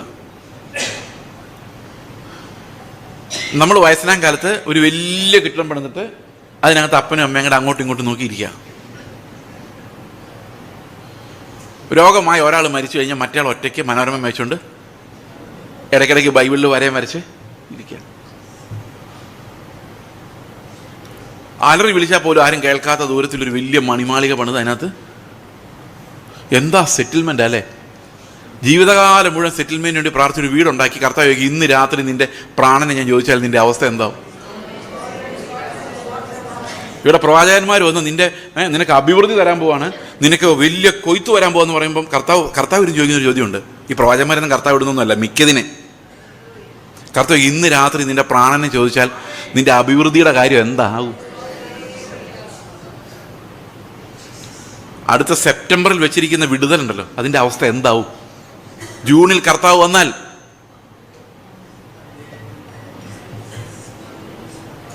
എന്നിട്ട് പിന്നെ അവരുടെ അടുത്ത് പോയിരിക്കും. പണ്ടൊക്കെ ഞങ്ങൾക്ക് പ്രവാചകന്മാർ വരുമ്പോൾ പേടിയായിരുന്നു. ഇവരുള്ളതെല്ലാം വിളിച്ചു പറയും, പേടിയായിരുന്നു. ഞാൻ പലപ്പോഴും പറഞ്ഞു, എൻ്റെ പ്രവാചകന്മാരെടുത്ത് വരുമ്പം കർത്താവെ ഒന്നും വെളിപ്പെടുത്തി കൊടുക്കല്ലേ, ഞാൻ ഇനിമേലും നന്നായിക്കോളാം. കാരണം കോളേജിൽ പഠിക്കുന്ന സമയത്ത്, രക്ഷിക്കപ്പെട്ട് വരുന്ന സമയത്ത് ഭയങ്കര കുറ്റബോധമാണ്. കർത്താവ് ഇത് ദൈവത്തിന് മുമ്പിൽ എങ്ങനെ, പിന്നെ ഇതൊക്കെ അങ്ങ് ശീലമാവും. വരുന്ന സമയത്ത് ഭയങ്കര കുറ്റബോധം. അപ്പോൾ ഈ പ്രവാചകന്മാർ വരുമ്പോൾ ഇതെല്ലാം കർത്താവ് രേഖപ്പെടുത്തി വെച്ചിട്ട് എന്നെ പിടിക്കും എന്നൊരു പേടി ഉള്ളിലുണ്ട്. അതുകൊണ്ട് ഈ പ്രവാചകന്മാർ വരുമ്പോഴെല്ലാം പേടിയാണ്. അപ്പം പ്രാർത്ഥിക്കും, കർത്താവെ ആ പുള്ളിക്ക് ഒന്നും വെളിപ്പെടുത്തി കൊടുക്കില്ല, ഞാൻ സമാധാനമായിട്ടൊന്ന് പൊക്കോട്ടെ, ഞാൻ മേലെ പാപം ചെയ്യില്ല. പക്ഷെ ഇപ്പോൾ പ്രവാചകന്മാർ വരുമ്പോൾ ആർക്കും ഒരു പേടിയില്ല. കാരണം ഇവർ പുകഴ്ത്താനും പൊക്കി പറയാനും പ്രോസ്പെരിറ്റി വാഗ്ദാനം ചെയ്യാനോ വരുന്നത് നമുക്ക് എല്ലാവർക്കും അറിയാം. ഒരിക്കലും പ്രാർത്ഥിക്കാത്ത അമ്മച്ചിയുടെ നേരെ നോക്കിയിട്ട് രാത്രിയുടെ യാമങ്ങളിൽ കണ്ണീരൊഴുക്കി ഞാൻ കാണുന്നു പറയുമ്പോൾ അമ്മച്ചി ഹല്ലേലൂയ എന്ന് പറയും. കാരണം കിടക്കട്ടെ, ഞാൻ ഭയങ്കര പ്രാർത്ഥനക്കാരിയാണ്, നാട്ടുകാർ അറിഞ്ഞോട്ടെന്ന് അമ്മച്ചിയും വിചാരിക്കും. പക്ഷെ ഇവരെല്ലാം ചെയ്യുന്നത് എന്താണെന്ന് വെച്ച് കഴിഞ്ഞാൽ ക്രിസ്തുവിലുള്ള ഏകാഗ്രതയിൽ നമ്മളെ തെറ്റിക്കുകയും ഈ ഭൂമിയിൽ എന്തൊക്കെയോ നല്ല കാര്യങ്ങളുണ്ടോ നമ്മളെ ധരിപ്പിക്കുകയും ഈ ലോകം മോഹിക്കാൻ കൊള്ളാവുന്നതാണ്, ഇവിടെ ഒത്തിരി സമ്പത്ത് നിങ്ങൾക്ക് വേണ്ടി വെച്ചിട്ടുണ്ട്, നിങ്ങൾ ഈ ലോകം നിങ്ങൾ അവകാശമാക്കാൻ മാത്രം മനോഹരമാണ്, കനാനല്ല നിങ്ങൾ അവകാശമാക്കേണ്ടത് മിസ്രൈമാണ് എന്ന് പഠിപ്പിക്കുന്ന ഒരു ഉപദേശം കൊണ്ട് ഇവർ വരുന്നത്.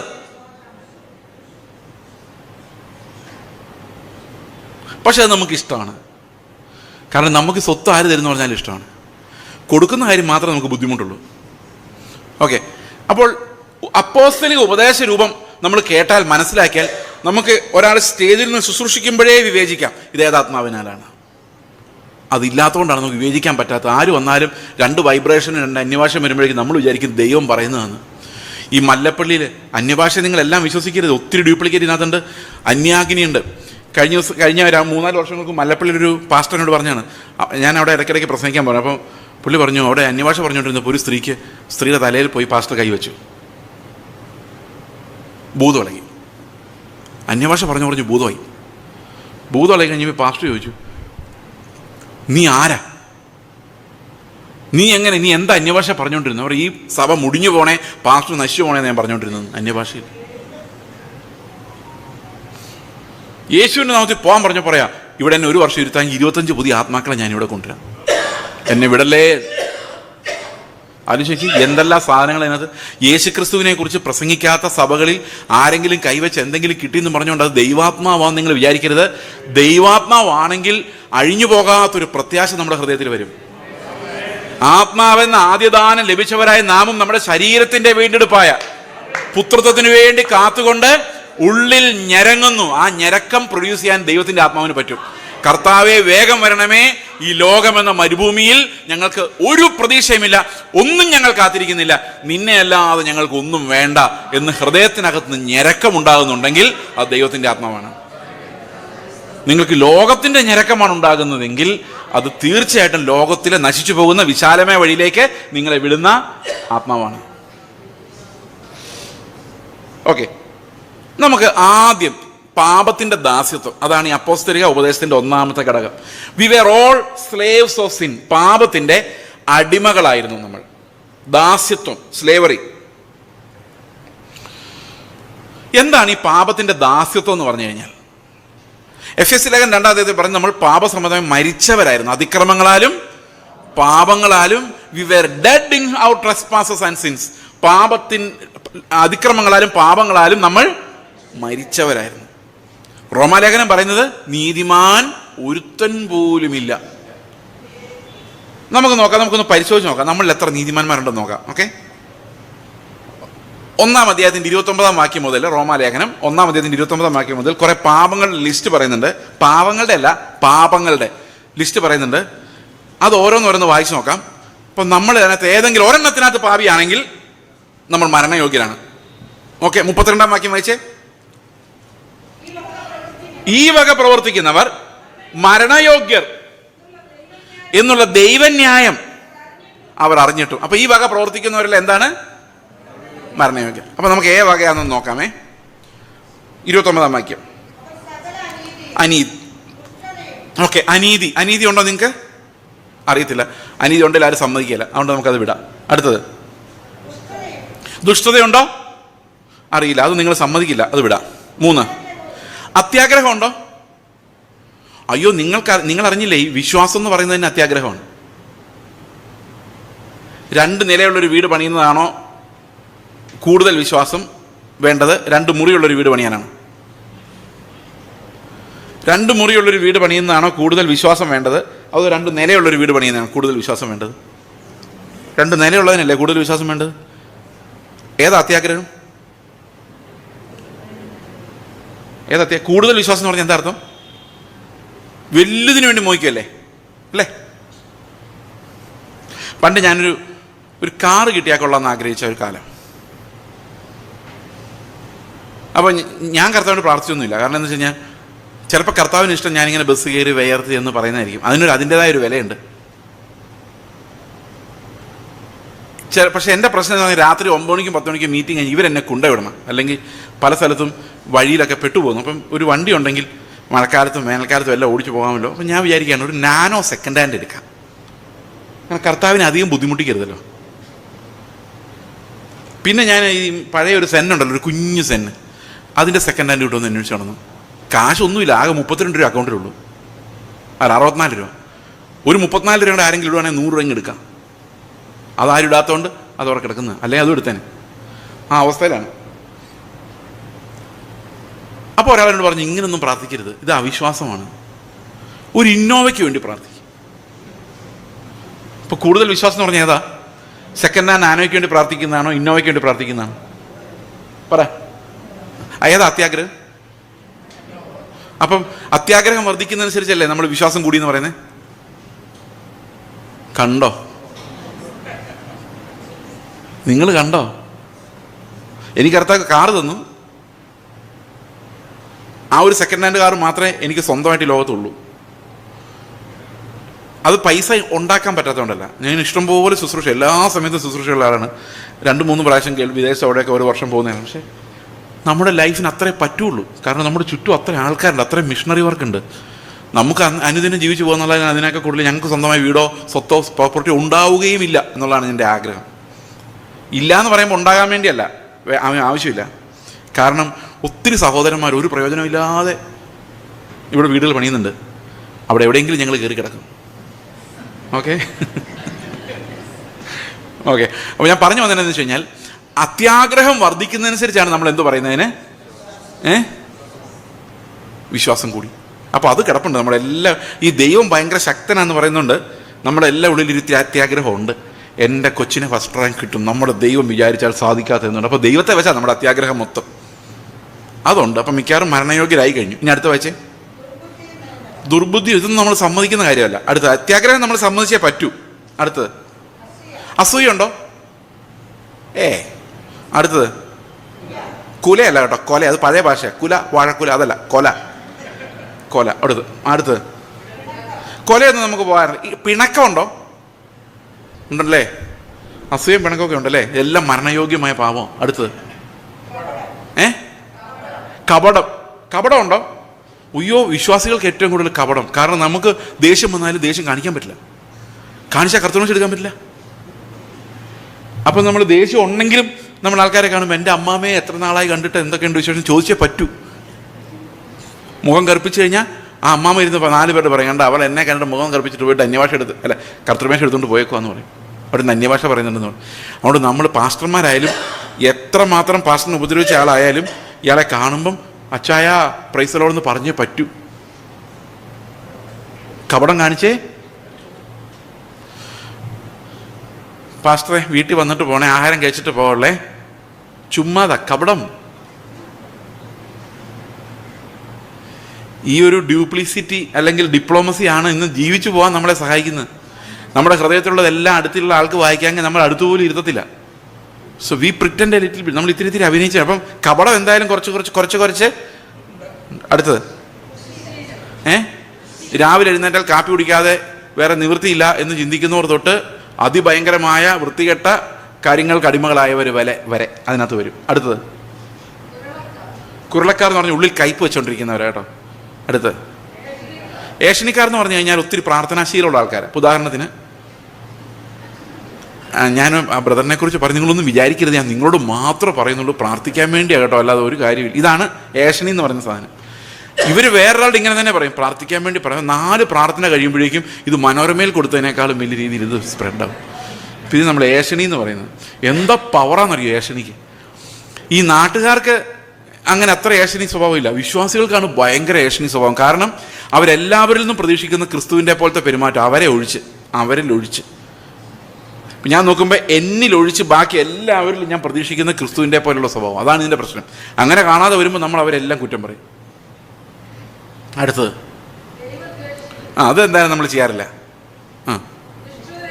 നിഷ്ഠൂരന്മാർ, അത് മെഷർ ചെയ്ത് നോക്കണം, അറിയത്തില്ല. അടുത്തത് ഗമ കാണിക്കുന്നവർ. ഗമ എങ്ങനെ കാണിക്കുന്നത്? നമ്മുടെ കയ്യിലുള്ള സാധനങ്ങൾ വെച്ച് ഗമ കാണിക്കുന്നത്. അടുത്തത് ആത്മപ്രശംസക്കാർ, തള്ളുന്നവർ. അടുത്തത് പുതുദോഷം സങ്കല്പിക്കുന്നവർ. ബുദ്ധിഹീനർ, നിയമലംഘികൾ, വാത്സല്യമില്ലാത്തവർ, കനിവറ്റവർ. ഈ വക പ്രവർത്തിക്കുന്നവരെല്ലാം മരണയോഗ്യർ എന്നുള്ള ദൈവത്തിൻ്റെ ന്യായം അവരറിഞ്ഞിരുന്നിട്ടും അവ പ്രവർത്തിക്കുക മാത്രമല്ല, ആ പ്രവർത്തിക്കുന്നവരിൽ പ്രസാദിക്കുകയും ചെയ്യുന്നു. അപ്പോൾ ഇത് ഞാനൊരു ചർച്ചയിൽ പ്രസംഗിച്ചപ്പം കേരളത്തിലല്ല, ഇന്ത്യക്ക് വെളിയിലുള്ളൊരു പാസ്റ്റർ ഭയങ്കരമായിട്ട് നിലവിളിച്ചു. പുള്ളി എന്നോട് പറഞ്ഞു, പാസ്റ്ററെ എന്ത് ചെയ്യും, നമ്മളെല്ലാം പോക്കാണല്ലോ, എങ്ങനെ സ്വർഗത്തിൽ പോവും? പുള്ളി ഒരൊറ്റ നിലവിളിയായിരുന്നു. ആ ചർച്ചിൽ ഞാൻ പോകുന്നുണ്ട് ഒരു മാസത്തെ ക്ലാസ് എടുക്കാൻ. നമ്മളെല്ലാം നമ്മുടെ ഹൃദയത്തിലേക്ക് നോക്കുമ്പോൾ നമ്മൾ ഡിസ്ക്വാളിഫൈഡ് ആണ്. നമ്മൾ മറ്റുള്ളവരെ വിധിക്കുന്നുണ്ട്, മറ്റുള്ളവരെല്ലാം മോശമെന്ന് വിചാരിക്കുന്നുണ്ട്, നമ്മൾ എന്തൊക്കെയോ ചെയ്തു നമ്മൾ ചിന്തിക്കുന്നുണ്ട്. പക്ഷേ വേദപുസ്തകം പറയുന്നത് ബൈബിൾ പിടിച്ചുകൊണ്ട് നടക്കുന്നവൻ്റെ ഉള്ളിലും അസൂയയാണ്, ബൈബിൾ പിടിക്കാതെ നടക്കുന്നവൻ്റെ ഉള്ളിലും അസൂയയാണ്. There is no difference. അവർക്കും അത്യാഗ്രഹമാണ്, നമുക്കും അത്യാഗ്രഹമാണ്. അവർക്കും അസൂയാണ്, നമുക്കും അസൂയാണ്. അപ്പം എസെൻഷ്യലി ക്യാരക്ടറിൽ ഒരു മാറ്റവും ഇല്ല. നമ്മുടെ കയ്യിൽ ബൈബിളുണ്ട്, അന്യഭാഷയുണ്ട്, സഭയുടെ കൽപ്പനകളുണ്ട്, പക്ഷെ ഒരു മാറ്റവും ഹൃദയത്തിൽ വരുന്നില്ല. അപ്പം ചില കാര്യങ്ങൾ നമ്മൾ നിഷ്ഠൂരന്മാരോ കൊലപാതകികളോ അല്ലെങ്കിലും, നിങ്ങളൊരു കാര്യം ആലോചിച്ച് നോക്കി, ഇതിനകത്ത് ലൈംഗികമായ പാപങ്ങളെക്കുറിച്ച് പരാമർശിച്ചിട്ടേ ഇല്ല. വ്യഭിചാരം പോലും ഉൾപ്പെടുത്തിയിട്ടില്ല, ഈ ലിസ്റ്റിനകത്ത് ഉൾപ്പെടുത്തിയിട്ടില്ല. അതോ അതിനേക്കാളൊക്കെ കൂടിയ സാധനങ്ങളാണ്. അപ്പം ഈ കാര്യങ്ങളിൽ പോലും ഇടർച്ച വന്നാൽ മരണത്തിന് യോഗ്യരാണ്. ഇതിനകത്ത് വിഗ്രഹാരാധന ഉൾപ്പെടുത്തിയിട്ടില്ല. അതായത് മാരകമായ പല പാപങ്ങളും ഉൾപ്പെടുത്തിയിട്ടില്ല ഈ ലിസ്റ്റിൽ. കള്ളം പറയുന്നത് പോലും, അതായത് ഒബ്വിയസ് ആയിട്ടുള്ള പാപങ്ങൾ പോലും ഇതിനകത്ത് പറഞ്ഞിട്ടില്ല. എന്നിട്ടും നമ്മളെല്ലാം പാപികളായിട്ട് കാണപ്പെടുന്നു. ഇതിൻ്റെ ഉത്തരം വരുന്നത് എവിടെയാണെന്നറിയാമോ? 3-ാം അധ്യായത്തിലേക്കാണ്. 3-ാം അധ്യായത്തിൻ്റെ 9-ാം വാക്യം വായിച്ചു നോക്കി. ആകയാൽ എന്ത് നമുക്ക് വിശേഷതയുണ്ടോ? അശേഷമില്ല.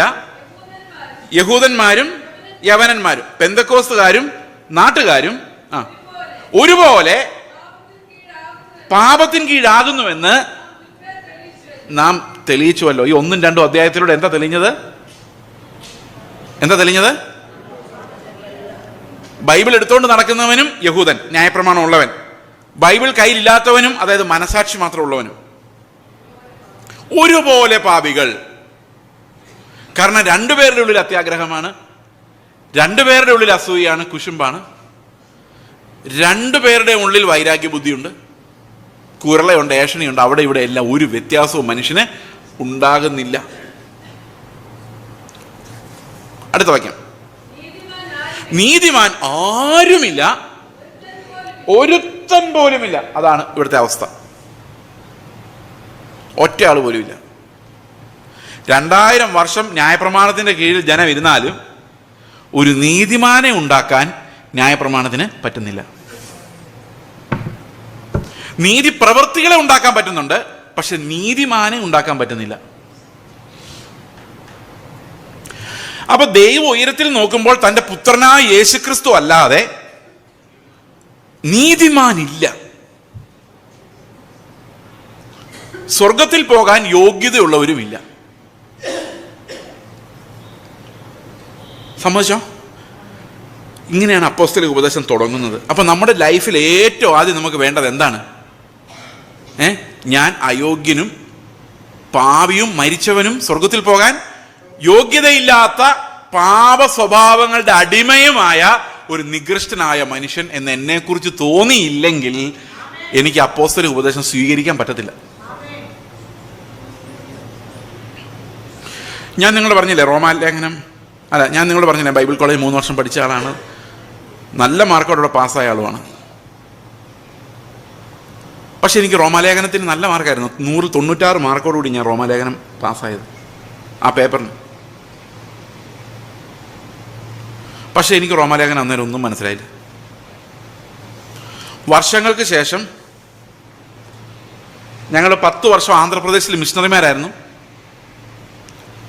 അതിനുശേഷം ഞങ്ങൾ കേരളത്തിൽ വന്നു. കേരളത്തിൽ നിന്നിങ്ങനെ സുവിശേഷ പ്രസംഗങ്ങളൊക്കെ ആയിട്ട് പല സ്ഥലങ്ങളിൽ സഞ്ചരിച്ചു. അങ്ങനെ ഒരു ദിവസം ബാംഗ്ലൂരിൽ ചെല്ലുമ്പോൾ അവിടെ ഒരു ചർച്ചിൽ പ്രസംഗിക്കാൻ പോയി. ഒരു പാസ്റ്റേഴ്സ് മീറ്റിംഗ് ആയിരുന്നു. അപ്പോൾ അവിടെ അദ്ദേഹം എന്നോട് ഉച്ചയായപ്പോൾ എന്നോട് പറഞ്ഞു, വൈകിട്ട് അതിന് മീറ്റിംഗ് ഉള്ളൂ, പാസ്റ്ററുടെ ഒരു മകൻ ഇവിടെ ഒരു HIV കെയർ സെൻ്ററിലുണ്ടല്ലോ. അപ്പം ഞങ്ങൾക്ക് 4 പിള്ളേരാണ്, 3 പേര് അഡോപ്റ്റഡ് ആണ്, ഒരാളാണ് സ്വന്തം മകൻ. അപ്പം ഈ ഒരു അഡോപ്റ്റഡ് സൺ HIV പോസിറ്റീവാണ്. അപ്പോൾ നമുക്ക് അവനെ ഒന്ന് പോയി കാണാം എന്ന് പറഞ്ഞു. അപ്പോൾ ഞങ്ങൾ 2 പേരുടെ അവൻ്റെ അടുത്ത് ചെന്നു. അവൻ വന്നു, സ്നേഹമായിട്ട് സംസാരിച്ചു, വർത്തമാനം പറഞ്ഞു പോയി. വൈകിട്ട് മീറ്റിംഗ് കഴിഞ്ഞപ്പം ഈ പാസ്റ്റർ എഴുന്നേറ്റെന്ന് പറഞ്ഞു, ഇന്ന് ഞങ്ങളൊരു അത്ഭുതമായ ഒരു കാഴ്ച ഞാൻ കണ്ടു. ഇന്ന് HIV കെയർ സെൻ്ററിൽ ചെന്നപ്പോൾ അവിടെ ഒരു മോൻ ഓടി വന്ന് പാസ്റ്ററെ കെട്ടിപ്പിടിച്ചു, പപ്പ എന്ന് പറഞ്ഞ് കെട്ടിപ്പിടിച്ചു. ഒരു ഭയങ്കര അത്ഭുതകരമായ കാഴ്ചയായിരുന്നൊക്കെ പറഞ്ഞു. അപ്പം ഞാൻ പറഞ്ഞു, എനിക്കൊരു മിനിറ്റ് തരാം. ഞാൻ പറഞ്ഞു ഓക്കെ. അപ്പോൾ പുള്ളി പറഞ്ഞു ഓക്കെ. ഞാൻ പറഞ്ഞു, അത് അവൻ എന്നോടുള്ള സ്നേഹമാണ്, എനിക്ക് അവനോടുള്ള സ്നേഹമല്ല. കാരണം 2 ആഴ്ച മുമ്പ് ഇതേ ബാംഗ്ലൂർ പട്ടണത്തിൽ വെച്ച് ദൈവം എന്നെ കാണിച്ചു തന്നാണ് എൻ്റെ ഉള്ളിൽ സ്നേഹമൊന്നും ഇല്ല എന്നുള്ള കാര്യം. കാരണം 2 ആഴ്ച മുമ്പ് ഞങ്ങൾ കുടുംബമായിട്ട് ഇവനെ കാണാൻ വേണ്ടി ചെന്നു. രാവിലെ മുതൽ ഉച്ച വരെ അവിടെ ഇരുന്നു. ഉച്ചയായപ്പം ഞങ്ങൾ പിരിയുന്നു. ഞാൻ വണ്ടിയിൽ കയറുന്നു, ഡോറടയ്ക്കുന്നു. അപ്പോൾ എനിക്ക് തോന്നി ഒന്നും കൂടെ ഇവനോടൊന്ന് ബൈ പറയാം. എൻ്റെ മുഖം കണ്ടപ്പോൾ എനിക്ക് അങ്ങനെ തോന്നി. ഞാൻ 2ാമത് ഇറങ്ങി ചെന്നു. അവനിങ്ങനെ ചേർത്ത് നിർത്തിയിട്ട് പറഞ്ഞു, മോനെ പപ്പ അടുത്ത മാസം വരാൻ കേട്ടോ എന്ന് പറഞ്ഞു. ഇപ്പോൾ ഈ മീറ്റിംഗ് ഉണ്ടെന്ന് എനിക്കറിയാം. അപ്പോൾ അവൻ എന്നെ വട്ടം അങ്ങ് കെട്ടിപ്പിടിച്ചോട്ട് ഒരൊറ്റ കരച്ചിലായിരുന്നു. കരച്ചിലെന്ന് പറഞ്ഞാൽ കണ്ണുനീരിങ്ങനെ ഷർട്ട് മുഴുവൻ നനയ്ക്കുന്ന പോലെ. ഇപ്പോൾ കുറേ നേരം ഞാൻ വിചാരിച്ചു അവൻ കരയട്ടെ എന്ന് വിചാരിച്ചു. കരഞ്ഞു കഴിഞ്ഞ് ഞാൻ വണ്ടിയെ കയറി മുമ്പോട്ട് പോകുന്ന വഴിക്ക് കർത്താവിനോട് ഞാൻ ചോദിച്ചു, കർത്താവ് എന്തുകൊണ്ടാണ് എനിക്ക് അവനെ എൻ്റെ വീട്ടിൽ താമസിപ്പിക്കാൻ പറ്റാതെ പോകുന്നത്? അപ്പോൾ കർത്താവ് പറഞ്ഞു, അവൻ നിൻ്റെ രക്തത്തിൽ പിറന്ന മകനല്ലാത്തതുകൊണ്ടാണ്. അതൊരു ഭയങ്കര അടി പോലെയായിരുന്നു. ഞാൻ വിചാരിച്ചു എനിക്ക് അവനോട് ഭയങ്കര സ്നേഹമാണ്. പക്ഷേ കർത്താവ് പറഞ്ഞു, നിൻ്റെ സ്വന്തം രക്തത്തിൽ പിറന്ന കുഞ്ഞിനോടുള്ള സ്നേഹം നിനക്ക് ഇവനോടില്ലാത്തതുകൊണ്ടാണ് ഇവനിങ്ങനെ ചിൽഡ്രൻസ് ഹോമിൽ അല്ലെങ്കിൽ കെയർ ഹോമിൽ താമസിക്കുന്നു. അപ്പോൾ ഞാൻ കർത്താവിനോട് പറയണം, കർത്താവ് 3 വയസ്സുള്ളപ്പോൾ ഞങ്ങളുടെ അടുത്ത് വന്നപ്പോൾ HIV പോസിറ്റീവ് ആയിരുന്നു. അവൻ ഞങ്ങൾ എടുത്തുകൊണ്ട് നടന്നു, ഹോസ്പിറ്റലിൽ കൊണ്ടുപോയി, മുറിവ് കെട്ടി, ഞങ്ങളുടെ കൂടെ താമസിപ്പിച്ചു, ഞങ്ങളുടെ പിള്ളേരുടെ ആഹാരം കഴിച്ചു, ഞങ്ങളുടെ കൂടെ താമസിച്ചു, ഞങ്ങളോട് ജീവിച്ചു. 10 വർഷം ഞാൻ അവനെ സ്കൂളിൽ കൊണ്ടുപോയി ചേർത്ത് എൻ്റെ പേരിൻ്റെ ഇനിഷ്യൽ വെച്ച് ചേർത്തു. മകനെന്ന് പപ്പ അമ്മ എന്ന് വിളിപ്പിച്ചു, മോനെ എന്ന് വിളിച്ചു, കൊണ്ടു നടന്നു, ചികിത്സിച്ചു. 10 വർഷം കഴിഞ്ഞപ്പോൾ അവന് ചികിത്സ വേണ്ടി വന്നു. കേരളത്തിലോട്ട് ഞങ്ങൾ പോരേണ്ട ഒരു സാഹചര്യത്തിൽ ഇവനെ കേരളത്തിൽ കൊണ്ടുവന്നു കഴിഞ്ഞാൽ അപ്പനും അമ്മയ്ക്കും HIV ഇല്ല, മോൻ എങ്ങനെ HIV വന്നു, ഇവൻ എവിടെ നിന്ന് വന്നാണ്, എന്താ കാരണം എന്നൊക്കെ അന്വേഷിച്ചാൽ ഇവിടെ വലിയ പ്രശ്നമാണ്. അവിടെ ചിൽഡ്രൻസ് ഹോം പോലെ എടുത്ത് വളർത്തിയ പിള്ളേരാണ്. കാരണം ലീഗലി നമുക്കൊരു കുഞ്ഞുള്ളതുകൊണ്ട് അഡോപ്റ്റ് ചെയ്യാൻ പറ്റത്തില്ല. ഒത്തിരി ലീഗൽ പ്രശ്നങ്ങളുണ്ട്. കേരളത്തിൽ സ്കൂളിൽ പോയി കഴിഞ്ഞാൽ വിവേചനമാണ്. കേരളത്തിലെ ആൾക്കാർക്ക് ഭയങ്കര പ്രശ്നമാണ്. HIV ഉള്ള ഒരാളെന്ന് പറഞ്ഞാൽ നമ്മൾ ദൂരെ പോലും നിർത്തത്തില്ല. അപ്പം ഇങ്ങനെയുള്ള ഒത്തിരി പ്രശ്നങ്ങളുള്ളതുകൊണ്ട് അല്ലേ കർത്താവ് ഇവനെ കെയർ സെൻറ്ററിൽ വിടേണ്ടി വന്നത് എന്ന് ഞാൻ കർത്താവിൻ്റെ ആർഗ്യൂ ചെയ്യുമോ വണ്ടി ഓടിച്ചോണ്ട്. അപ്പോൾ കർത്താവ് പറഞ്ഞു, നീ എത്ര തർക്കുത്തരം പറഞ്ഞാലും ഇത് നിൻ്റെ രക്തത്തിൽ പിറക്കാത്ത മകനായതുകൊണ്ടാണ് ഇവിടെ താമസിക്കുന്നത്. പെട്ടെന്ന് എൻ്റെ ഉള്ളിലേക്ക് വന്നു, ഇതെൻ്റെ സ്വന്തം മകനാണ് ഇത് സംഭവിച്ചിരുന്നെങ്കിൽ ഞാൻ അവനെ ബാംഗ്ലൂരിലെ കെയർ സെൻറ്ററിൽ കൊണ്ട് വിട്ടിട്ട് എറണാകുളത്ത് പോയി ഒരു വാടകയ്ക്ക് വീടെടുക്കുമോ? ഒരിക്കലുമില്ല. ബാംഗ്ലൂർ കെയർ സെൻറ്ററിൽ ചികിത്സ അവന് വേണമെങ്കിൽ അവനവിടെ താമസിപ്പിക്കുമായിരിക്കാം. പക്ഷെ ഞാൻ അതിനടുത്ത് തന്നെ ഒരു വീടെടുത്തേനെ. എല്ലാ ദിവസവും പോയി അവൻ്റെ കൂടെ ഇരുന്ന് കരഞ്ഞേനെ, പ്രാർത്ഥിച്ചേനെ, നിലവിളിച്ചേനെ. എൻ്റെ ഹൃദയത്തിലൊരു ദുഃഖത്തിൻ്റെ ഭാരമായിട്ട് അതിങ്ങനെ കിടന്നേനെ. പക്ഷെ ഒന്നും എനിക്കില്ല. ഞാൻ പറഞ്ഞു, കർത്താവേ ശരിയാണ്, നീയാണ് എപ്പോഴും ശരി, ഞാൻ എപ്പോഴും തെറ്റാണ്. ഞാൻ പറഞ്ഞു, കർത്താവേ ഞാൻ അവിടെ പോയി താമസിക്കാം, ബാംഗ്ലൂരിലോട്ട് പോകാം. കർത്താവ് പറഞ്ഞു, നീ ആ സെൻറ്ററിന് നടുക്ക് താമസിച്ചാലും നിൻ്റെ ഹൃദയത്തിൽ ഇതില്ല, ഉണ്ടാക്കാനും പറ്റത്തില്ല. അവിടെയാണ് ഞാൻ മനസ്സിലാക്കുന്നത്, മനുഷ്യൻ എത്ര പ്രവർത്തിച്ചെന്ന് പറഞ്ഞാലും അവൻ്റെ ഹൃദയത്തെ നന്നാക്കാൻ അവന് സ്വന്തമായിട്ട് കഴിവില്ല. അന്നേരമാണ് റോമാലേഖനം എനിക്ക് മനസ്സിലാകുന്നത്, പാപികളുടെ മേലുള്ള ദൈവത്തിൻ്റെ കരുണ എന്താണ്. നമ്മുടെ ശരീരത്തിലുള്ള ഹോർമോണുകൾക്ക് ദേഷ്യം പിടിപ്പിക്കാൻ അറിയാം നമ്മളെ. നമ്മുടെ കുഞ്ഞുങ്ങളെ, സ്വന്തം കുഞ്ഞിനെ കാണുമ്പോൾ വാത്സല്യം ഉണ്ടാക്കാൻ അറിയാം. പക്ഷേ ഒരന്യ ആളോട് എനിക്ക് അകപ്പ ഉണ്ടാക്കാനുള്ള ഹോർമോണുകളും നമുക്കില്ല. നമ്മുടെ ശരീരം സ്പിരിച്വലി ഡെഡാണ്. അത് അങ്ങനെയുള്ളതൊന്നും പുറപ്പെടുവിക്കുന്നില്ല. We are helpless. മനസ്സിലാവുന്നുണ്ടോ ഞാൻ പറയുന്നത്? ഇപ്പം ദൈവത്തിൻ്റെ കൽപ്പനകൾ അനുസരിക്കാനുള്ള വേർവിത്താൾ, അതിനുള്ള സാധനങ്ങൾ നമ്മുടെ ഉള്ളിലില്ല, കപ്പാസിറ്റി ഇല്ല.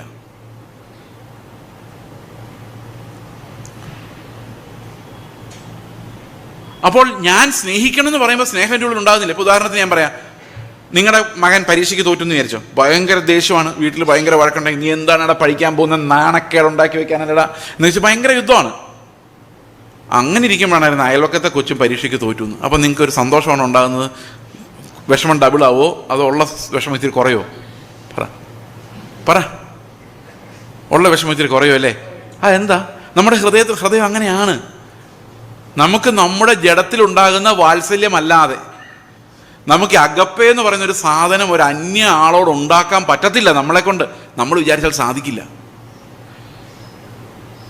അത് നമ്മുടെ പ്രകൃതമാണ്.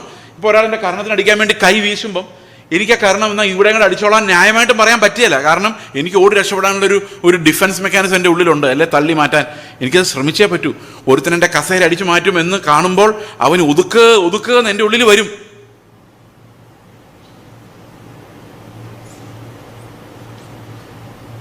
ശരിയല്ലേ? ഈ അസൂയയും കുശുമ്പും എങ്ങനെയാണ് കല്യാണങ്ങൾക്കകത്ത് വരുന്നത്? ഒരു ലേഡി നോക്കുമ്പം എൻ്റെ ഭർത്താവ് വേറൊരു പെണ്ണുമായിട്ട് സംസാരിക്കുന്നു, അതിനകത്ത് ഇത്തിരി ചിരി കൂടിയിട്ടുണ്ടോ? എനിക്ക് ഭീഷണി വന്നിരിക്കുന്നു ആ പെണ്ണ്. അസൂയപ്പെടാതിരിക്കാൻ പറ്റിയില്ല. രണ്ട് വർത്താനം പറഞ്ഞേ പറ്റൂ. പോടി ഇറങ്ങി ചിലപ്പോൾ പറയും. കാരണം ഇത് ജീവന്റെ പ്രശ്നമാണ്. അല്ലെ ഭർത്താവിൻ്റെ തലക്കെട്ട് എന്തേലും വെച്ചൊന്ന് പൊട്ടിക്കാൻ തോന്നും.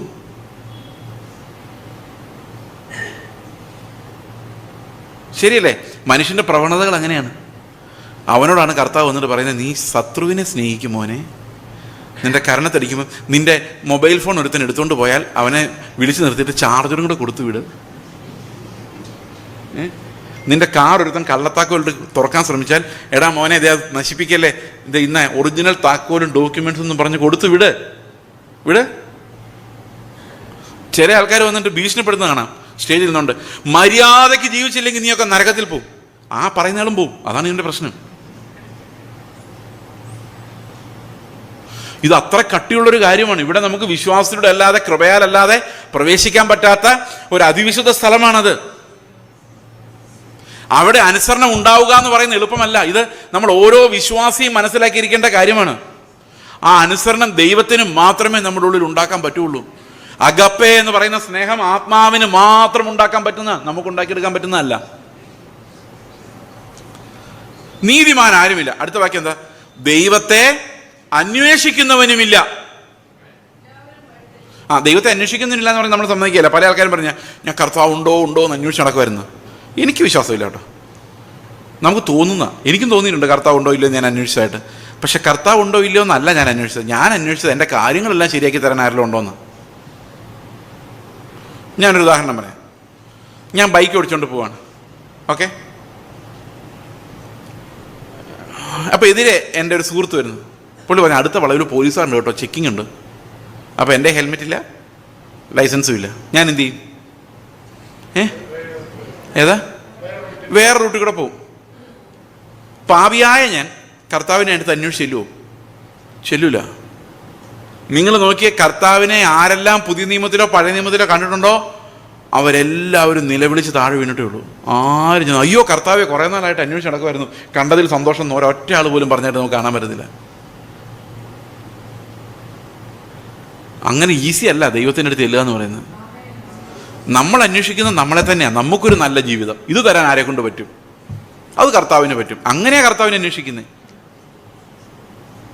പിന്നെ അപ്പുറത്തെ വളവിൽ ചെക്കിംഗ് ഉണ്ടെങ്കിൽ രക്ഷപ്പെടാൻ ഒരു വഴി ഞാൻ പറഞ്ഞുതരാം. വണ്ടി ഉന്തിക്കൊണ്ടങ്ങ് പോയാൽ മതി. വണ്ടി ഉന്താൻ ഹെൽമെറ്റ് വേണ്ട, ലൈസൻസും വേണ്ട. ഇത്തിരി വെള്ളം എടുത്തരാം. ഇത് ഞാൻ പറഞ്ഞു തന്നെന്ന് ആരോടും പറഞ്ഞേക്കരുത്. പക്ഷെ ഒരു കള്ളൻ പോലീസുകാരൻ അന്വേഷിച്ച് നടക്കുന്ന പോലെ ഉള്ളൂ ഈ പാപിയായ മനുഷ്യൻ ദൈവത്തെ അന്വേഷിച്ച് നടക്കുമെന്ന് പറഞ്ഞു കഴിഞ്ഞാൽ. ദൈവത്തെ നമ്മൾ എങ്ങാനും നമ്മുടെ മുമ്പിൽ വന്നാൽ നമ്മൾ അലറി വിളിച്ചു പോകും. കാരണം അത്ര വിശുദ്ധനാണ്, പരിശുദ്ധനാണ് ദൈവം. എനിക്കറിയാമോ, നമുക്ക് ഒത്തിരി ആവശ്യങ്ങളൊക്കെ ഉള്ള ആൾക്കാർ തന്നെയാണ്. നമുക്കറിയാം രാത്രി മുഴുവൻ മീൻ പിടിച്ച ശിഷ്യന്മാരുടെ കഥ എനിക്ക് ഭയങ്കര ഇഷ്ടമാണ്. കഥ രാത്രി 3 മണിക്ക് 4 മണിക്കൊക്കെ മീൻ പിടിക്കണമെങ്കിൽ അവരുടെ വീട്ടിൽ എന്തുണ്ടായിരുന്നു? ഒന്നുമില്ലായിരുന്നു. അതുകൊണ്ട് അവർ ഒരു 4 മണിയാകുമ്പോഴെങ്കിലും പത്രോസ് വിചാരിക്കണ്ടേ ഇത്തിരിയെങ്കിലും ഉറക്കം വേണമല്ലോ, പോയേക്കാം, ഇനി നാളെ നോക്കാം. ഇല്ല, പറ്റില്ല. കാരണം വീട്ടിൽ മീനില്ല. അമ്മായിമ്മയുണ്ട്, ഇടയ്ക്കിടയ്ക്ക് പനി വരുന്ന അമ്മായിമ്മ അറിയില്ലേ, ഭാര്യയുണ്ട്, പിള്ളേരുണ്ടാവും ഉറപ്പായിട്ടും. അപ്പോൾ ഈ കുടുംബം പുലർത്തണമെങ്കിൽ അവിടെ മീൻ വേണം. രാത്രി മുഴുവൻ. അപ്പോൾ വലിയ ഇഷ്യൂ ആണ്. വിഷയങ്ങളുടെ നടുവിൽ, നമ്മുടെ ഭാഷ പറഞ്ഞാൽ വിഷയങ്ങളുടെ നടുവിലാണ് ആരിറങ്ങിച്ചെന്നത്? കർത്താവ് ഇറങ്ങിച്ചെന്നത്. പടകിലേക്ക് കയറിയിട്ട് പത്രോസിനോട് പറയണം ആഴത്തിലേക്ക് നീക്കി വല വീശി. ഞാൻ വൈബ്രേഷനോട് കൂടി ഒരു കൺവെൻഷൻ പ്രസംഗം പറഞ്ഞാൽ ഇതിങ്ങനെ ഇരിക്കും. നിങ്ങളുടെ പടകിൽ യേശു. വൈബ്രേഷൻ കിട്ടിയോ? ഉണ്ടെങ്കിൽ എന്ത് പറ്റും? പെരുത്ത മീൻകൂട്ടം വരും, ബിസിനസ് രക്ഷപ്പെടും. ഈ മെസ്സേജ് നിങ്ങൾ കേട്ടാൽ നിങ്ങളുടെ ഉള്ളിൽ എന്തായിരിക്കും പറയുന്നത്? കർത്താവേ, ഇത്രയും നാളും നീ ഇല്ലാതെ ബിസിനസ് ഇതെല്ലാം പൊട്ടി, മീൻ പിടിക്കാൻ പോയി ഒന്നും ഇല്ലാതെ തിരിച്ചു വന്നു, ഇനി ഞാൻ നിന്റെ കൂടെ പോകുന്നുള്ളൂ, എൻ്റെ പടകിൽ ആര് വേണം? ഞാനായിരുന്നു പത്രോസ് ഇങ്ങനെ പറയുള്ളൂ. യേശുവുമായിട്ട് ആ പടകിൽ കയറി അങ്ങ് മീൻ പിടിക്കാൻ പോകുന്നതിൻ്റെ ആ കാഴ്ച. കർത്താവിനോട് പറയാം, ഇനി ഞാൻ ഓൾ നൈറ്റ് മീൻപിടുത്തമില്ല, ഓൾ നൈറ്റ് പ്രെയർ. പകല് മുഴുവൻ ട്രാക്ടറും കൊടുത്തുകൊണ്ട് കുമ്പനാട്ടിലൂടെ നടക്കും. രാത്രി ഓൾ നൈറ്റ് പ്രെയർ, ഒറ്റ മീൻപിടുത്തം. രാവിലെ 6 മണി, നീ എൻ്റെ കൂടെ വരണം. പടകിൽ നിന്ന് കിട്ടിയാലും 10% ദശാംശം നിൻ്റെയാണ്. അപ്പം കർത്താവ് ചോദിക്കും, നീ സത്യമായിട്ട് ദശാംശം തരുമോ? അപ്പം ഞാൻ പറയും, 100 അയല കിട്ടിയാൽ 10 പിടയ്ക്കുന്ന അയല ഞാൻ നിനക്ക് തരും. കർത്താവിനോട് പറയാം. കർത്താവ് പറഞ്ഞു, ഓക്കെ, എന്നാൽ ഞാൻ നിൻ്റെ കൂടെ ബിസിനസ്സിനുണ്ട്. അപ്പം ഞാൻ ആലോചിക്കും പരിപാടി ലാഭമോ? കാരണം ഒരു മനുഷ്യനെ കൂടെ വിളിച്ചാൽ 50-50 കൊടുക്കേണ്ടി വരും. എവിടാ മീൻ കിട്ടുന്നത് ഇവനോട്ട് അറിയത്തുമില്ല. എന്നാൽ കർത്താവിനെ വിളിച്ചുകൊണ്ട് പോയാൽ ആരോടൊക്കെ സംസാരിക്കണം, എങ്ങനെ ബിസിനസ് ആണെന്ന് കർത്താവ് പറഞ്ഞു തരികയും ചെയ്യും. 10% കമ്മീഷൻ കൊടുത്താലും മതി. അപ്പം ഏതാ ലാഭം? നിങ്ങൾക്ക് ആരെങ്കിലും ഓർമ്മ വരുന്നുണ്ടോ? ഇതാണ് ഈ ന്യൂ ജനറേഷൻകാർ മൊത്തം പഠിപ്പിക്കുന്നത്. നിങ്ങളുടെ ബിസിനസ് അഭിവൃദ്ധിപ്പെടാൻ 10% ദൈവത്തിന് കൊടുക്കുവിൻ. കേട്ടിട്ടില്ല ഇത്? നിങ്ങൾ കേട്ടിട്ടുണ്ടോ? ഇതാണ് കർത്താവിനെ 10% കമ്മീഷനായി ഉണ്ടാക്കുന്ന പരിപാടി. അതേസമയത്ത് പത്രോസ് എന്താ പറഞ്ഞത്? മേലാൽ ഈ വഴിക്ക് വരല്ലേ. ഞാൻ ഒരു പാപിയായ മനുഷ്യനാണ്. ഞാൻ മീനല്ല ഇപ്പം കാണുന്നത്. ഈ മീനെ ഇവിടെ ഉണ്ടാക്കിക്കൊണ്ട് വന്ന സൃഷ്ടിതാവായ ദൈവത്തെയാണ്. ഈ ദൈവത്തിന് മുമ്പ് നിൽക്കുമ്പോൾ എൻ്റെ വിശപ്പല്ല എനിക്ക് പ്രശ്നം, എൻ്റെ വീട്ടിൽ പൈസ ഇല്ലാത്തതല്ല എൻ്റെ പ്രശ്നം, എൻ്റെ പാപമാണ് എൻ്റെ പ്രശ്നം. ഞാൻ എങ്ങനെ നിൻ്റെ മുമ്പിൽ നിൽക്കും? അപ്പോൾ കർത്താവ് പറയാണ്, നീ എൻ്റെ പിന്നാലെ പോരെ, നീ എന്നെ പേടിക്കണ്ട, ഈ സമയത്ത് ഞാൻ പാപികളെ രക്ഷിക്കാൻ വന്നതാണ്, നീ എൻ്റെ കൂടെ പോരെ എന്ന് പറഞ്ഞപ്പം അവൻ അത്രയും ദാരിദ്ര്യത്തിൻ്റെ നടുവിൽ ആ പണവും വള്ളവും വലയും വീടും എല്ലാം വിട്ട് അവനെ അനുഗമിച്ചു. ഇതാരും പറയാത്ത എന്താ? നമ്മൾ അന്വേഷിക്കുന്ന മീന, യേശുവിനെ അല്ല. അതുകൊണ്ട് ദൈവത്തെ ആരും അന്വേഷിക്കുന്നില്ല. ഒരു എക്സാമ്പിൾ ഞാൻ പറയുമ്പോൾ ക്ലിയർ ആവും. ഞാനിങ്ങനെ പ്രാർത്ഥിക്കുക, എൻ്റെ കർത്താവേ എൻ്റെ മക്കളെ കാനഡയ്ക്ക് വിടണേ, കാനഡയ്ക്ക് വിടണേ. അങ്ങനെ ആയിരുന്നു ഒരു കാലത്ത്. അപ്പോൾ പ്രവാചകന്മാർ വന്ന് കാനഡയുടെ മുകളിലുള്ള അന്ധകാര ശക്തിയൊക്കെ മാറ്റി അറ്റ്ലാന്റിക്കിന് മുകളിൽ കൂടെ പറക്കുന്ന ദേശാധിപ ശക്തിയെല്ലാം ഓടിച്ച് വിസ ക്ലിയറാക്കി. എന്ത് പാടായിരുന്നറിയോ വിടുതലെടുക്കാൻ. കാരണം ദൈവത്തിന് നിങ്ങളുടെ മക്കളെ കാനഡ വിടണമെന്ന് ആഗ്രഹം ഉണ്ടായിരുന്നെങ്കിലും പിശാച് ഉടക്കുണ്ടാക്കിക്കൊണ്ട് ദൈവത്തിന് ഒന്നും ചെയ്യാൻ പറ്റാത്തൊരവസ്ഥയായിരുന്നു. അവസാനം പ്രവാചകൻ കാര്യം സാധിച്ചെടുത്തു, പിശാചിനെ ഓടിച്ചു. വിസയൊക്കെ റെഡിയാറായപ്പോഴാണ് ഒരുത്തൻ പറയുന്നത് കാനഡയിൽ മുഴുവൻ ദാരിദ്ര്യമാണ്, ജോലിയില്ല, അങ്ങോട്ട് ചെല്ലുന്ന പിള്ളേർ അതിനേക്കാൾ സ്പീഡിൽ തിരിച്ചിങ്ങോട്ട് വരുവാണ്. അപ്പം ഞാൻ പ്രാർത്ഥന മാറ്റി. കർത്താവേ എൻ്റെ പിള്ളേരെ ഓസ്ട്രേലിയയിലോട്ട് വിടാൻ വേണ്ടി പ്രാർത്ഥിക്കുന്നു. അപ്പോൾ നിങ്ങൾ ആലോചിച്ച് നോക്കിയേ, ഇത്രയും നേരം കാനഡയിലോട്ട് വിടാൻ വേണ്ടി കഷ്ടപ്പെട്ടുകൊണ്ടിരുന്ന കർത്താവിനെ എങ്ങോട്ട് മാറി? കർത്താവ് എങ്ങോട്ട് മാറി?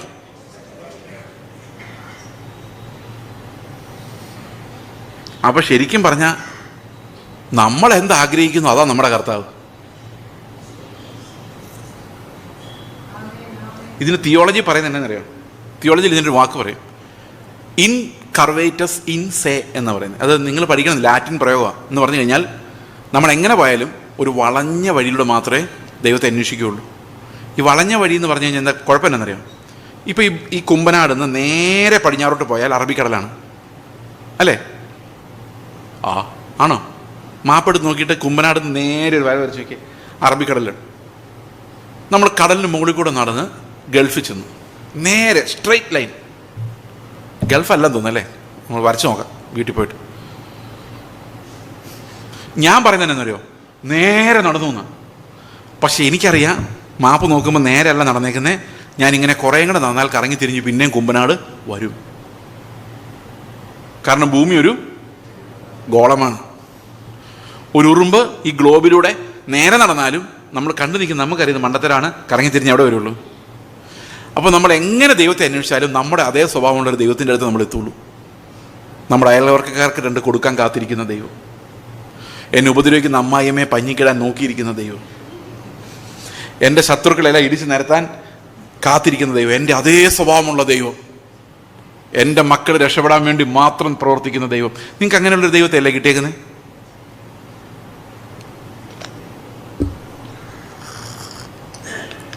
ദൈവത്തെ അന്വേഷിച്ച് നമ്മുടെ തന്നെ സ്വഭാവത്തിനടുത്തേക്ക് നമ്മൾ എത്തി.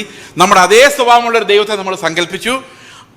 അതേ മനുഷ്യനെ പ്രസാദിപ്പിക്കുന്ന പ്രവാചകന്മാരെയും കിട്ടി. അപ്പോൾ അവർ ദൈവസങ്കല്പത്തെ, നിന്നെ രക്ഷിക്കുന്ന, നിന്നെ വീണ്ടെടുക്കുന്ന, എവിടെന്നാ? ഇന്ത്യയിൽ നിന്ന് വീണ്ടെടുത്ത് ഓസ്ട്രേലിയയിൽ കൊണ്ടുപോകുന്ന ദൈവം. അത്രയും വലിയ ദൈവം എവിടെയുണ്ട്? നിങ്ങൾക്ക് ഇതിനകത്ത് മണ്ടത്തരം മനസ്സിലാവുന്നുണ്ടെന്ന് ഞാൻ വിചാരിക്കുന്നു. ഉണ്ടോ? ആർക്കറിയാം. ഒരു ദിവസം തൃശ്ശൂർ ഞാൻ പ്രസംഗിക്കുക. രാവിലെ 10:30 തൊട്ട് 3 മണി വരെയാണ്. അവരിങ്ങനെ വെള്ളമൊന്നും തന്നൊന്നുമില്ല. 1 മണിയായപ്പോൾ ഞാൻ പറഞ്ഞു നമുക്ക് നിർത്താം. പോട്ടെ എന്ന് പറഞ്ഞു. 3 മണി കഴിഞ്ഞപ്പം നിർത്തി. ഞാനങ്ങ് നിർത്തി. ഇവർ നിർത്തുന്നില്ല, ഇവർ നല്ലപോലെ വചനം കേൾക്കുന്നുണ്ട്. അന്ന് കുറച്ചുകൂടെ യങ്ങായിരുന്നു, കുറച്ചുകൂടെ നിൽക്കാനുള്ള കപ്പാസിറ്റി ഉണ്ടായിരുന്നു. അതെല്ലാം കഴിഞ്ഞപ്പോൾ ഒരു അമ്മച്ചി എൻ്റെ അടുത്ത് നിന്നിട്ട് പറഞ്ഞു, പാസ്റ്റർ പ്രസംഗം എനിക്ക് വളരെ ഇഷ്ടപ്പെട്ടു. അന്നേരം എനിക്ക് സംശയം തോന്നി, എന്തോ പ്രോബ്ലം ഉണ്ട്. കാരണം ഈ പാപത്തെക്കുറിച്ചെല്ലാം പറഞ്ഞ് എങ്ങനെ ഇഷ്ടപ്പെടുന്ന, പേടിയല്ലേ വരുള്ളൂ. അപ്പോൾ അത് കഴിഞ്ഞപ്പോൾ എനിക്കൊരു സംശയം ചോദിക്കാനുണ്ട്. അപ്പോൾ എനിക്ക് സന്തോഷമായി. കാരണം സംശയം ചോദിക്കാന്ന് പറഞ്ഞാൽ അർത്ഥം ഒന്നുകിലൊന്നും മനസ്സിലായില്ല, അല്ല എന്തൊക്കെയോ മനസ്സിലായിന്നാണ്. എന്നുവെച്ചാൽ എന്താ സംശയം? എൻ്റെ മകന് കാനഡയിലും അമേരിക്കയിലും പഠിക്കാനുള്ള സ്കോളർഷിപ്പ് കിട്ടിയിട്ടുണ്ട്. അതിലെവിടെ പോകുന്ന ദൈവഹിതം എന്നൊന്ന് പ്രാർത്ഥിച്ച് പറയാമെന്ന് ചോദിച്ചു. ഞാൻ പറഞ്ഞു, അമ്മച്ചി മുകളിലോട്ട് പോകുന്നതാണ് ദൈവഹിതം.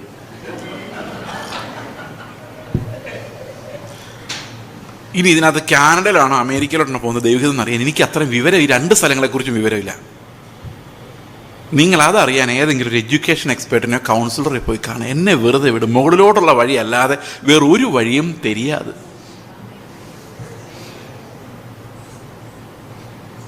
അപ്പോൾ ഈ സ്ത്രീ സഹോദരി എന്നെ ഇന്ന് നോക്കി, ഇവനൊക്കെ ആ കാനഡയാണ് അമേരിക്കയിലാണോ പോകേണ്ടതെന്ന് അറിയാൻ വയ്യാത്തവനാണ് സ്വർഗമെന്ന് പറഞ്ഞുകൊണ്ട് നടക്കുന്നത് എന്നുള്ള രീതിയിലങ്ങ് പോയി.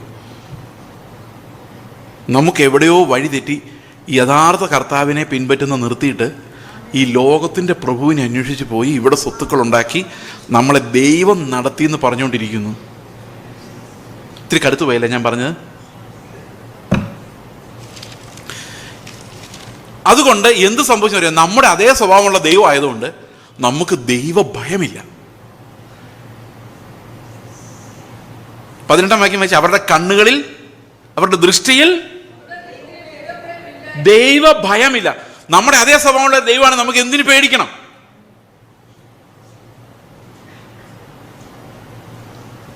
സഹോദരനെതിരെ പ്രവർത്തിച്ചാലും,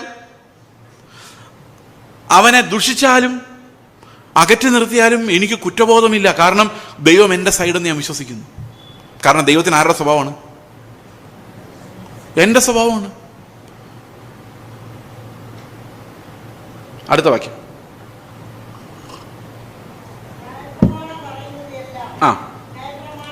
ന്യായപ്രമാണം പറയുന്നതെല്ലാം ന്യായപ്രമാണത്തിന് കീഴുള്ളവരോട് പറയുന്നു. അങ്ങനെ ഏത് വായും അടഞ്ഞ് സർവലോകവും, ഇതാണ് അപ്പോസ്തലിക ഉപദേശത്തിന്റെ 1-ാമത്തെ ഭാഗം, സർവലോകവും ദൈവ മുമ്പിൽ ശിക്ഷാ യോഗ്യരായി മാറിയിരിക്കുന്നു. എല്ലാവരും ശിക്ഷായോഗ്യരായി മാറിയിരിക്കുന്നു. ഉദാഹരണത്തിന് ഇനി ഇവിടെ ആദ്യം പറഞ്ഞ എന്താണ്? ഇങ്ങനെ സകല വായും അടഞ്ഞു. വായ അടയുന്നത് എങ്ങനെയാന്ന് പറയട്ടെ, കാണിച്ചു തരാം. ഏറ്റവും കൂടുതൽ ശബ്ദം ഉണ്ടാക്കുന്നത് ഞങ്ങൾ പ്രസംഗകരാണ്, അല്ലേ? അത് കഴിഞ്ഞ് ഹല്ലേലൂയ പറയുന്ന നിങ്ങൾ വായടയ്ക്കാൻ പോണേ. ഞാനാണ് പ്രസംഗകൻ, ഞാനൊരു നീതി പ്രസംഗകനാണ്. ഞാൻ നിങ്ങളോട് പ്രസംഗിക്കുന്നത് ശ്രദ്ധിക്കണേ. ഇതിനകത്ത് എന്തെങ്കിലും ഫോൾട്ട് ഉണ്ടോ നിങ്ങൾ കണ്ടെത്തി ആലോചിക്കണം. നിങ്ങൾ വിശുദ്ധ ജീവിതം നയിച്ചില്ലെങ്കിൽ, ഞാൻ ഭയങ്കര ഗൗരവത്തിൽ, എൻ്റെ മുഖമൊക്കെ കണ്ടു കഴിഞ്ഞാൽ നിങ്ങളൊന്നും വിശുദ്ധ ജീവിതത്തിൽ നയിക്കാത്തതിൻ്റെ എല്ലാ ദേഷ്യവും എനിക്കുണ്ട്. നിങ്ങൾ വിശുദ്ധ ജീവിതം നയിച്ചില്ലെങ്കിൽ നിങ്ങൾ എല്ലാവരും നരകത്തിൽ പോവും. എന്ത് കറക്റ്റ് അല്ലേ ഞാൻ പറഞ്ഞേ? കറക്റ്റ് ആണോ? ആണോ? ആണ്. ഇനി നിങ്ങൾ എന്നോട് ചോദിച്ചു, പാസ്റ്റർ എവിടെ പോവും? അപ്പം ഞാൻ എന്തായിരിക്കും പറയുന്നത്? ഞാൻ സ്വർഗത്തിൽ പോവും. കാരണം എന്താ? അപ്പം നിങ്ങൾക്ക് സ്വർഗത്തിൽ പോകണമെങ്കിൽ ഇനി ആരെ പോലെ ആയാൽ മതി? അതിനർത്ഥം ഇനി സ്വർഗത്തിലോട്ട് പോകാനുള്ള പുതിയ വഴി ആരാ? എന്തായാലും നമ്മൾ യേശുവിനെ പോലെ ആകാൻ പോകുന്നില്ല. അപ്പം പിന്നെ ആരെ പോലെ ആകാം? അപ്പം പുതിയ യേശുക്രിസ്തു ആരാ? പിതാവിൻ്റെ അടുക്കിലേക്കുള്ള പുതിയ വഴി. ആകെ പ്രശ്നമായില്ലേ? ഒരു മനുഷ്യൻ്റെ നീതിയോ വിശുദ്ധിയോ ദൈവരാജ്യത്തിൽ എത്തിക്കാൻ മാത്രം പര്യാപ്തമല്ല. ശ്രദ്ധിക്കുന്നുണ്ടോ? ഒരു മനുഷ്യൻ്റെ നീതിയോ വിശുദ്ധിയോ, കാരണം അവരാരും ഈ യേശുക്രിസ്തു പറഞ്ഞ കൽപ്പനകൾ അനുസരിക്കുന്നില്ല. ഉദാഹരണത്തിന് ഒരു കൽപ്പന, പുതിയ നിയമത്തിൻ്റെ മുഴുവൻ പ്രമാണങ്ങളും ഒരൊറ്റ കൽപ്പനയിൽ സംഗ്രഹിക്കാം. എന്താണത്? എന്ത് സ്നേഹമാണ്? പുതിയ നിയമത്തിൻ്റെ. പഴയ നിയമത്തിൻ്റെ ന്യായപ്രമാണം പ്രവാചകന്മാരും നിന്റെ ദൈവമായ കർത്താവ് ഏക കർത്താവ്. അതിനകത്ത് പുതിയ നിയമത്തിൽ യേശുക്രിസ്തു പറഞ്ഞു, ഞാൻ ഒരു കൽപ്പന നിങ്ങളോട് പറയുന്നു, ഒരു പുതിയ കൽപ്പന നിങ്ങൾക്ക് തരുന്നു. ഞാൻ നിങ്ങളെ സ്നേഹിച്ചതുപോലെ നിങ്ങൾ അന്യോന്യം സ്നേഹിക്കുമേ. അടുത്ത വാക്യം എന്താണെന്നറിയാം? തൻ്റെ സ്നേഹിതന് വേണ്ടി ജീവനെ കൊടുക്കുന്നതിനേക്കാളും അധികമുള്ള സ്നേഹം ആർക്കുമില്ല എന്ന് ഞാൻ നിങ്ങളോട് പറയുന്നു. അടുത്തിരിക്കുന്ന ആൾ നോക്കി, ജീവനെ കൊടുക്കാനുള്ള സ്നേഹമുണ്ടോ? 500 രൂപ കൊടുത്തിട്ട് തിരിച്ചു തന്നില്ലെങ്കിൽ പോകുന്ന സ്നേഹമേ ഉള്ളൂ. ഇവിടെ കർത്താവ് പറയാണ്, വേറൊരുത്തൻ എന്നെ കൊല്ലാൻ വന്നാൽ അവൻ എന്നെ കുത്തിക്കൊന്ന അവസാനത്തെ തുള്ളി രക്തം താഴെ വീണു പോകുന്ന വരെ ഞാൻ അവനെ സ്നേഹിച്ചുകൊണ്ടേയിരിക്കണം, ക്ഷമിച്ചുകൊണ്ടേയിരിക്കണം, കരുണ കാണിച്ചുകൊണ്ടേയിരിക്കണം. ഇതാ കർത്താവ് ചെയ്തത്. അവൻ്റെ മരണത്തിൽ എല്ലാ നീതിയും പൂർത്തിയായി. സ്നേഹം, കരുണ, നീതി, ഉപകാരം, പരോപകാരം, ആനന്ദം എല്ലാം കംപ്ലീറ്റായി. ഇതാണ് പുതിയ നിയമത്തിൻ്റെ കൽപ്പന. എന്നിട്ട് ഞാൻ നിങ്ങളോടത് പറയുമ്പം ഞാൻ അങ്ങനെ ഇല്ല. മനസ്സിലാവുന്നുണ്ടോ? അപ്പം നമ്മളെല്ലാം ഒരുപോലെ പാപികളും ദൈവത്തിൻ്റെ കൃപ ആവശ്യമുള്ളവരുമാണ് എന്നുള്ളതാണ് ഇതുവരെ നമ്മൾ കണ്ടത്. അതുകൊണ്ട് എൻ്റെ വായ അടഞ്ഞു. കാരണം എന്താ? ഈ വലിയ നീതി എനിക്ക് വെളിപ്പെട്ടപ്പോൾ.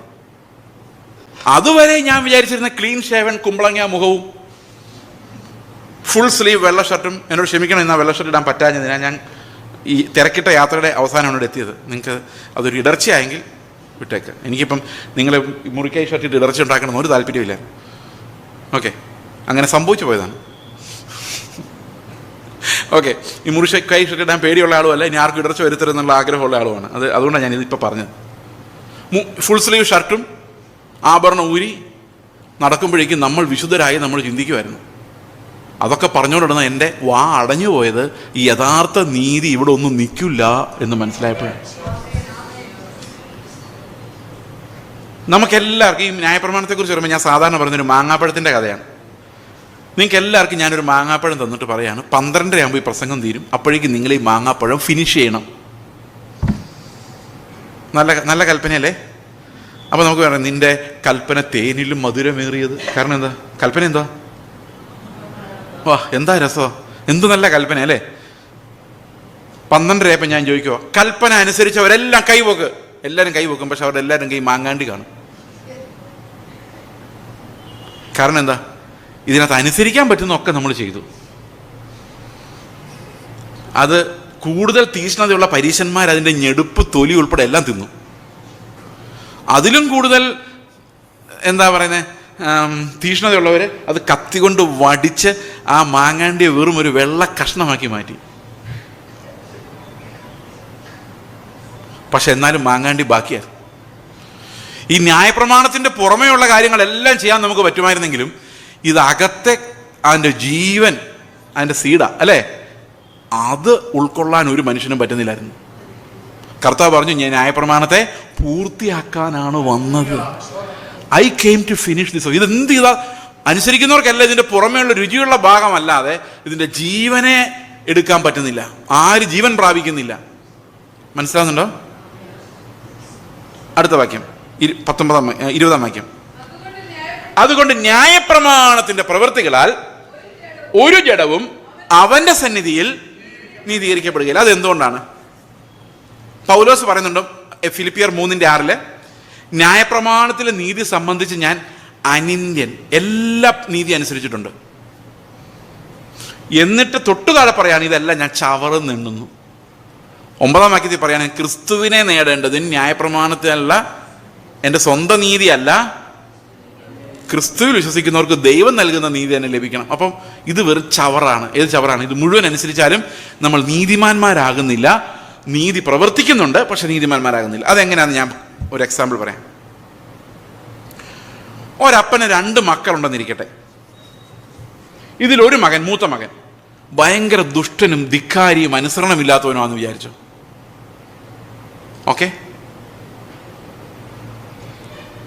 അവൻ അപ്പനും അമ്മ എന്ത് പറഞ്ഞാലും അനുസരിക്കാത്ത ഒരു ദുഷ്ടനായ മകൻ. രണ്ടാമത്തെ മകൻ നല്ല അനുസരണയുള്ള സ്നേഹമുള്ള മകൻ. സ്നേഹമുള്ള മകൻ, ദുഷ്ടതയുള്ള മകൻ. ഓക്കെ, ഒരാൾ ദുഷ്ടതയുള്ള ആളും മറ്റേ ആൾ സ്നേഹമുള്ളയാൾ. ഇപ്പോൾ ദുഷ്ടതയുള്ള ആളോട് രാവിലെ അപ്പം പറയാണ്, ഞങ്ങൾ വെളിയിൽ പോകാൻ പോവാണ്, ഈ ഹാളെല്ലാം അടിച്ചു വാരി പുസ്തകമെല്ലാം അടുക്കി പറക്കി ക്ലീനായിട്ട് അടുക്കി വെക്കണം. ഇവൻ പറഞ്ഞു, എനിക്ക് സൗകര്യമില്ല. അവൻ അങ്ങനെ പറയുള്ളൂ, ഭയങ്കര ധിക്കാരിയാണ്. പപ്പൻ പറഞ്ഞു, മര്യാദയ്ക്ക് നീ ചെയ്തേക്കണം. പറഞ്ഞില്ല. പപ്പൻ പറഞ്ഞു, എനിക്ക് പേടിപ്പിക്കോ, ഞാൻ തിരിച്ചു വരുമ്പോഴേക്കും ഈ റൂം ക്ലീൻ അല്ലെങ്കിൽ എനിക്കിനി ഇങ്ങനൊരു മകനില്ല. അപ്പോൾ അവൻ പറഞ്ഞു, 16 വയസ്സേ എനിക്കുള്ളൂ. ഈ സമയത്ത് എൻ്റെ അപ്പൻ എന്നെ ഇറക്കി വിട്ട വിതയ്ക്കാത്തിരുന്ന് കൊയ്യുകയും വിതറാത്തിരുന്ന് ചേർക്കുകയും ചെയ്യുന്ന എൻ്റെ ദുഷ്ടനായ അപ്പൻ അതും ചെയ്യാൻ മടിക്കത്തില്ല. ശരി, അടിച്ചു വാരിയിട്ടേക്കാം. അവനത് അടിച്ചു വാരിയിട്ടു. ഇത് സ്റ്റോറി നമ്പർ 1. സ്റ്റോറി നമ്പർ 2, രണ്ടാമത്തെ പയ്യൻ. ഒരു ദിവസം അവനിങ്ങനെ ചിന്തിക്കുകയാണ്, എൻ്റെ അപ്പനും അമ്മയ്ക്ക് എന്നോട് എന്ത് സ്നേഹമാണ്, എനിക്ക് വേണ്ടി എന്തുമാത്രമാണ് അവർ കഷ്ടപ്പെടുന്നത്, ഞാനാണ് തിരിച്ചൊന്നും ചെയ്യുന്നില്ല. ഏതായാലും റൂമൊക്കെ ഒന്ന് അടിച്ചു വാരി ക്ലീനാക്കി എന്നെക്കൊണ്ട് പറ്റുന്നതെല്ലാം ചെയ്തേക്കാം. അവൻ ആ റൂമെല്ലാം അടിച്ചു വാരി ക്ലീനാക്കി ഇടുന്നു. പക്ഷെ മൂത്തവൻ ക്ലീൻ ചെയ്ത് അത്രയും ശരിയായുമില്ല. ഇതിലാരാ നീതിമാൻ? കൽപ്പന അനുസരിച്ച് ആരാ? 2 പേര്. നീതിമാൻ ആരാ? അയ്യോ, അറിയത്തില്ല. രണ്ടാമത് ചെയ്തവനാ. കാരണം എന്താ? അവൻ്റെ സ്വഭാവത്തിൽ നിന്നാണ് വന്നത്. അവൻ്റെ ഉള്ളിൽ എന്തുണ്ട്? നീതിയുണ്ട്, സ്നേഹമുണ്ട്. ആ സ്നേഹത്തിൽ നിന്ന് വരുമ്പോഴാണ് അതെന്താകുന്നത്? നീതിയാണ്.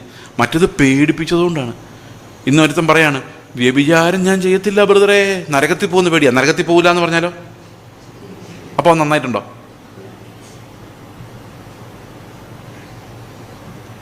കോപ്പി അടിച്ചാൽ നിങ്ങളെ ഡീബാർ ചെയ്യും, പിടിക്കുമെന്ന് നിങ്ങൾക്ക് പേടിയില്ലെങ്കിൽ കോപ്പി അടിക്കുമോ? ആ ഡീബാർ ചെയ്യുന്നുള്ള പേടി കൊണ്ട് മാത്രം കോപ്പി അടിക്കാത്തവൻ നീതിമാനാണോ? ആണോ അല്ലയോ? അപ്പം പേടിപ്പിച്ച് നിന്നെ ശിക്ഷിക്കുമെന്നും മിസ്രൈമരുടെ കയ്യിൽ ഏൽപ്പിക്കുമെന്നും അശൂര്യരുടെ കയ്യിൽ ഏൽപ്പിക്കുമെന്നും ബാബിലോണിന്റെ കയ്യിൽ ഏൽപ്പിക്കുമെന്ന് പറഞ്ഞ് പേടിപ്പിച്ച് അവരെ കൊണ്ട് അനുസരിപ്പിച്ച് പോന്നു. അവർ നീതിമാന്മാരായില്ല. ഇന്നും നമ്മൾ പേടിപ്പിച്ച് അനുസരിപ്പിക്കുന്നു. നരകത്തിൽ പോകുമെന്ന് പേടിച്ചനുസരിക്കുന്നു. നീതിമാന്മാരായോ? ആയോ? ആയില്ല. എന്നാൽ കർത്താവിനോടുള്ള സ്നേഹം കൊണ്ട് അനുസരിക്കുകയാണെങ്കിലോ 2 കൊരിന്ത്യർ ലേഖനം 5:14 എന്താ പറയുന്നത്? ക്രിസ്തുവിൻ്റെ സ്നേഹം ഞങ്ങളെ നിർബന്ധിക്കുന്നു. അപ്പൊ നമ്മൾ എന്തുകൊണ്ടാണ് ഇവിടെ ഞാൻ പ്രസംഗിക്കുന്നത്? എന്തുകൊണ്ടായിരിക്കണം? ക്രിസ്തുവിൻ്റെ സ്നേഹം എന്നെ നിർബന്ധിക്കണം. പോടാ, പോയി പ്രസംഗിച്ചിട്ട് വാന്ന് ക്രിസ്തുവിൻ്റെ സ്നേഹം എന്നോട് പറയണം. അപ്പൊ സ്നേഹം എൻ്റെ ഉള്ളിലേക്ക് വരുമ്പം എനിക്ക് നിങ്ങളുടെ അടുത്ത് വന്നേ പറ്റൂ. ഇത് കഴിഞ്ഞ് എന്ത് പോക്കറ്റ് മണി എന്ന് വിചാരിച്ചുകൊണ്ട് വന്നാലോ? എത്ര കിട്ടുമെന്ന് അന്വേഷിച്ചാൽ അത് സ്നേഹത്തിൽ ചെയ്യുന്നതല്ല, അത് മാമോൻ കാരണം ചെയ്യുന്നതാണ്. അത് ദൈവവേലയല്ല. ഞാൻ കേട്ടിട്ടുണ്ട് ചില ആൾക്കാർ നേരത്തെ ഫീസ് പറഞ്ഞു. എനിക്കത് ഭയങ്കര, അത് കേട്ടപ്പോൾ എനിക്ക് ആകെ ഞെട്ടലുണ്ടായി. ഒരു ദിവസം ഒരു ICPF-ൽ 2 പിള്ളേരെ വിളിച്ചിട്ട് പറഞ്ഞു, അങ്കിളെ ഞങ്ങളുടെ മീറ്റിംഗ് 2 ദിവസത്തെ മീറ്റിങ്ങിന് വരുമോ? ഞാൻ പറഞ്ഞു വരാം. ഒരു കാര്യം ചോദിച്ചോട്ടെ. ഞാൻ എന്താ, ഒരു പ്രസംഗത്തിന് എത്ര റേറ്റ്? ഞാൻ പറഞ്ഞു, ഞാൻ നിന്നോട് റേറ്റ് പറഞ്ഞാൽ നിന്റെ കുടുംബം വിറ്റാലും നിനക്ക് റേറ്റ് തരാൻ പറ്റത്തില്ലെന്ന് പറഞ്ഞു. പിള്ളേർ അതെന്താ എങ്കിലേ അത്ര കൂടുതലാണ്? ഞാൻ പറഞ്ഞു, കൂടുതലായണ്ടല്ല, ഒരാത്മാവിനെ രക്ഷിക്കുന്നതിൻ്റെ വില ക്രിസ്തുവിൻ്റെ ജീവനാണ്. അതിന് നീ വിലയിടരുത്. മേലാൽ ഒരുത്തിനോട് ഇങ്ങനെ ചോദിച്ചേക്കല്ലെന്ന് പറഞ്ഞു. സൗജന്യമായി ലഭിച്ചത് ആ ധൈര്യം ഉണ്ടാകണമെങ്കിൽ കർത്താവ് എനിക്ക് ആവശ്യം നടത്തിക്കോളൂ എന്ന് ഞാൻ വിശ്വസിക്കണം. ആ വിശ്വാസം എനിക്കില്ലെങ്കിൽ പിന്നെ ഞാൻ ഈ പണിക്ക് ഇറങ്ങരുത്. കഴിഞ്ഞ സ്വരൾ പ്രസംഗിക്കുന്നത് കേട്ടു, ഞാൻ പറഞ്ഞാൽ ക്യാൻസർ മാറും, ഞാൻ പറഞ്ഞാൽ അതാ. അപ്പോൾ എല്ലാവരും കേട്ടു, വിസ ലഭിക്കും. പക്ഷെ ഇയാൾ പറഞ്ഞാൽ കാശ് വരില്ല, അത് നിങ്ങൾ കൊണ്ടേ കൊടുക്കണം. അതെന്താണെന്ന് അറിയാമല്ല. അവിടെ കാശ് വരട്ടെ നിങ്ങൾ പറഞ്ഞാൽ പോരെ, തീർന്നില്ല പ്രശ്നം. എന്നാ അവിടെ നിന്ന് പറഞ്ഞാൽ പോരെ, മനസ്സിൽ രോഗം മാറട്ടെ എന്ന് പറഞ്ഞാൽ അതേ വായുകൊണ്ട് കാശ് വരട്ടെ എന്ന് പറഞ്ഞു കഴിഞ്ഞാൽ ഇപ്പോൾ തീർന്നല്ലോ. അത് പറയൂല. അതെന്താണെന്ന് അറിയാമല്ല. അത് നിങ്ങളുടെ കയ്യിൽ നിന്ന് തന്നെ കിട്ടണം.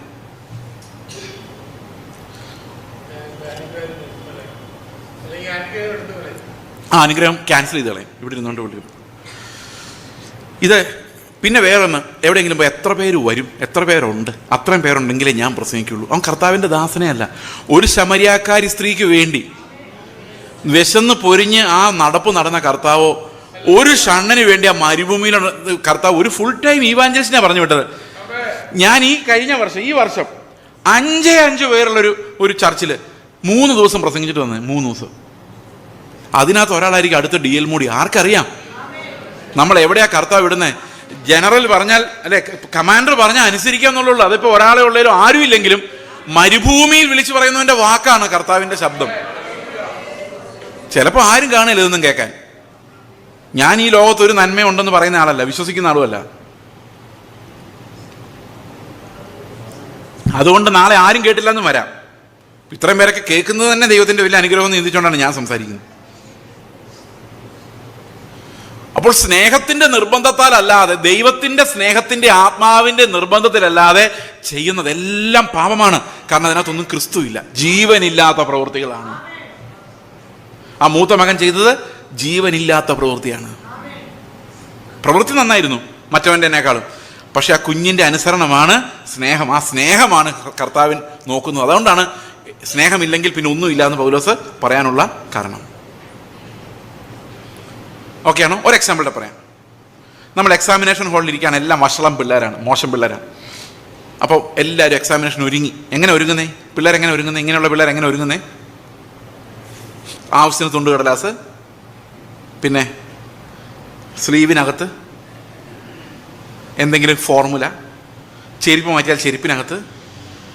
ഓർമ്മയുണ്ടോ പഴയ കാലം?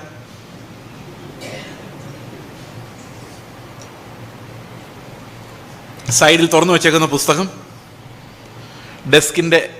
ഡെസ്കിൻ്റെ വിടവിലുള്ള ചെറിയ ചെറിയ തുണ്ടുകടലാസുകൾ എല്ലാം റെഡിയാണ്. ഇനി അടുത്ത ഒരു കേസ് ആരാണ് വരുന്നതെന്നുള്ളതാണ്. ചില ടീച്ചർമാർ വന്ന് അവരവിടെ നിന്ന് എന്തെങ്കിലും ഹോംവർക്ക് നോക്കിക്കൊണ്ടിരുന്നുള്ളൂ. നമുക്ക് കുഴപ്പമില്ല, നമ്മുടെ പരിപാടി. ഞാൻ കോപ്പി അടിച്ചിട്ടുള്ള ആളല്ല കേട്ടോ, എക്സാമ്പിൾ പറഞ്ഞു. എന്നാൽ ചില സാർമാർ ഇങ്ങനെ നോക്കിക്കൊണ്ടിരിക്കും. ഈ പഠിപ്പിച്ചിട്ടുള്ളവർക്കറിയാം, നിങ്ങളിവിടെ നിന്ന് ആരെങ്കിലും ഉറങ്ങിയാൽ പോലും മൂളിയാൽ പോലും അനങ്ങിയാലും ശ്രദ്ധിക്കാതിരുന്നാലൊക്കെ എനിക്ക് മനസ്സിലാവും. ചില ആൾക്കാരിങ്ങനെ പതുക്കെ ഉറങ്ങിക്കൊണ്ട് ഇങ്ങനെ കാണിക്കും. അത് അറിയാം, പകുതി മയക്കം, അത് ശ്രദ്ധിക്കുന്നൊന്നുമില്ല. അപ്പോൾ ഇടയ്ക്കിടയ്ക്ക് ഇങ്ങനെ കാണിച്ചാൽ ഉറങ്ങുന്നില്ല എന്ന് ഇയാൾ മനസ്സിലാക്കിക്കൊള്ളും. ഇതൊക്കെ ഞാൻ കാണുന്നുണ്ട്. അപ്പോൾ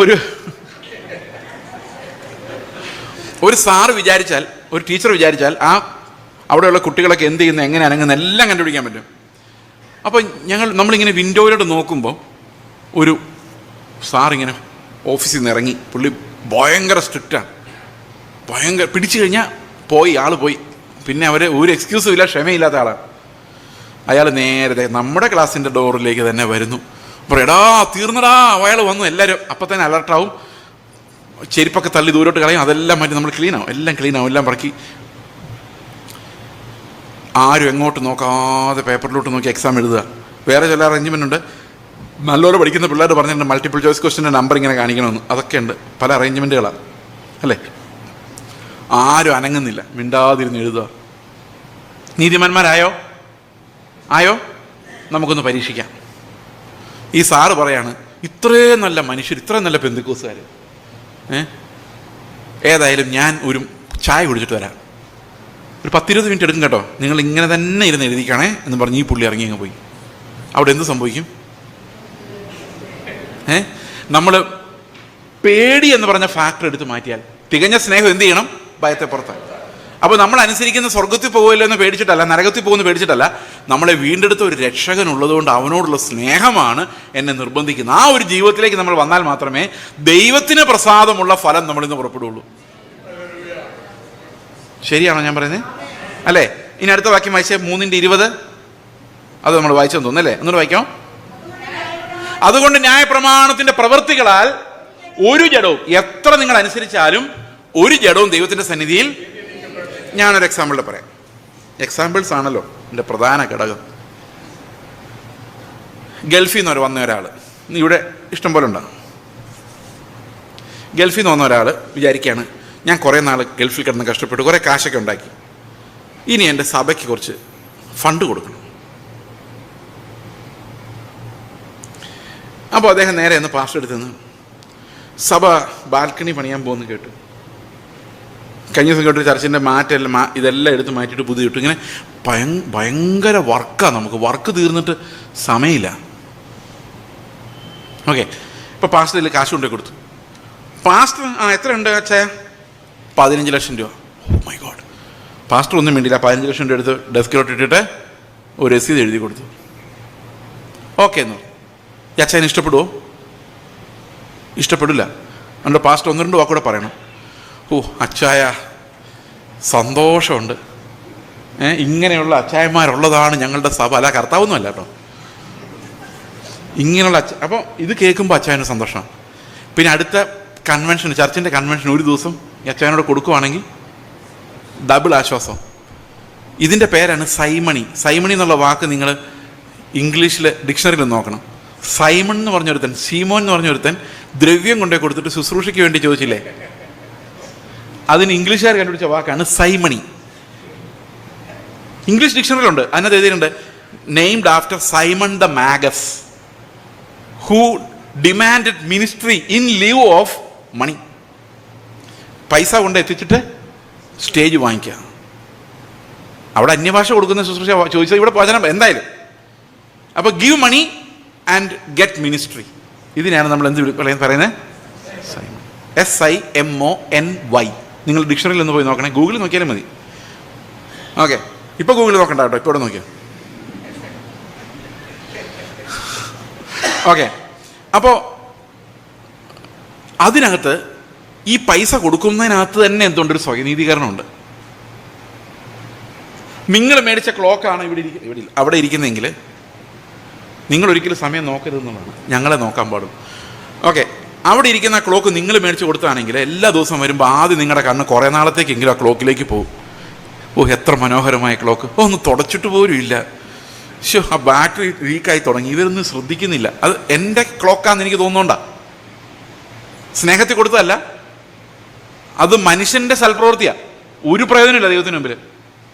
ഞാനിതൊരു ചർച്ചയിൽ പ്രസംഗിച്ചപ്പോൾ ഒരാളെ നിന്ന് പാസ്റ്ററോട് ചോദിച്ചു, ഇവിടുത്തെ ചെയറെല്ലാം ഞാൻ വാങ്ങിച്ചു തന്നതെന്ന് പാസ്റ്റർ അദ്ദേഹത്തോട് പറഞ്ഞു എന്ന്. കാരണം പുള്ളിക്ക് അത് എങ്ങനെയല്ല ഉണ്ടെന്ന് പറയണം. ഞാൻ മേടിച്ചു കൊടുത്ത ചെയർ. അല്ലെങ്കിൽ ആ സ്വയനീതി എങ്ങനെ കിടക്കും? ഒരു നന്ദി പറഞ്ഞില്ലെങ്കിൽ ഉണ്ടല്ലോ പിന്നെ ഇയാളെ സഭയെ പ്രശ്നം ഉണ്ടാക്കും. അതുകൊണ്ട് പാസ്റ്റർ ശരിക്കും അങ്ങ് നന്ദി പറയും. ഇതെവിടെയോ നിങ്ങളിങ്ങനെ കണ്ടിട്ടുണ്ടെന്ന് തോന്നുന്നു. അല്ലെങ്കിൽ donated in the name in the loving memory of, അല്ലേ? കണ്ടില്ലേ അവിടെ ഇവിടെ എഴുതി വെച്ചേക്കുന്നത്? ഒന്നും യാഗമാകുന്നില്ല. ഇതിൻ്റെ എല്ലാ ക്രെഡിറ്റ് നമ്മൾ ഇവിടെ നിന്ന് തന്നെ ഇങ്ങ് എടുക്കുക. ഞാനിങ്ങ് എടുക്കുക. എന്താ ഇവിടുത്തെ ക്രെഡിറ്റ് മുഴുവൻ.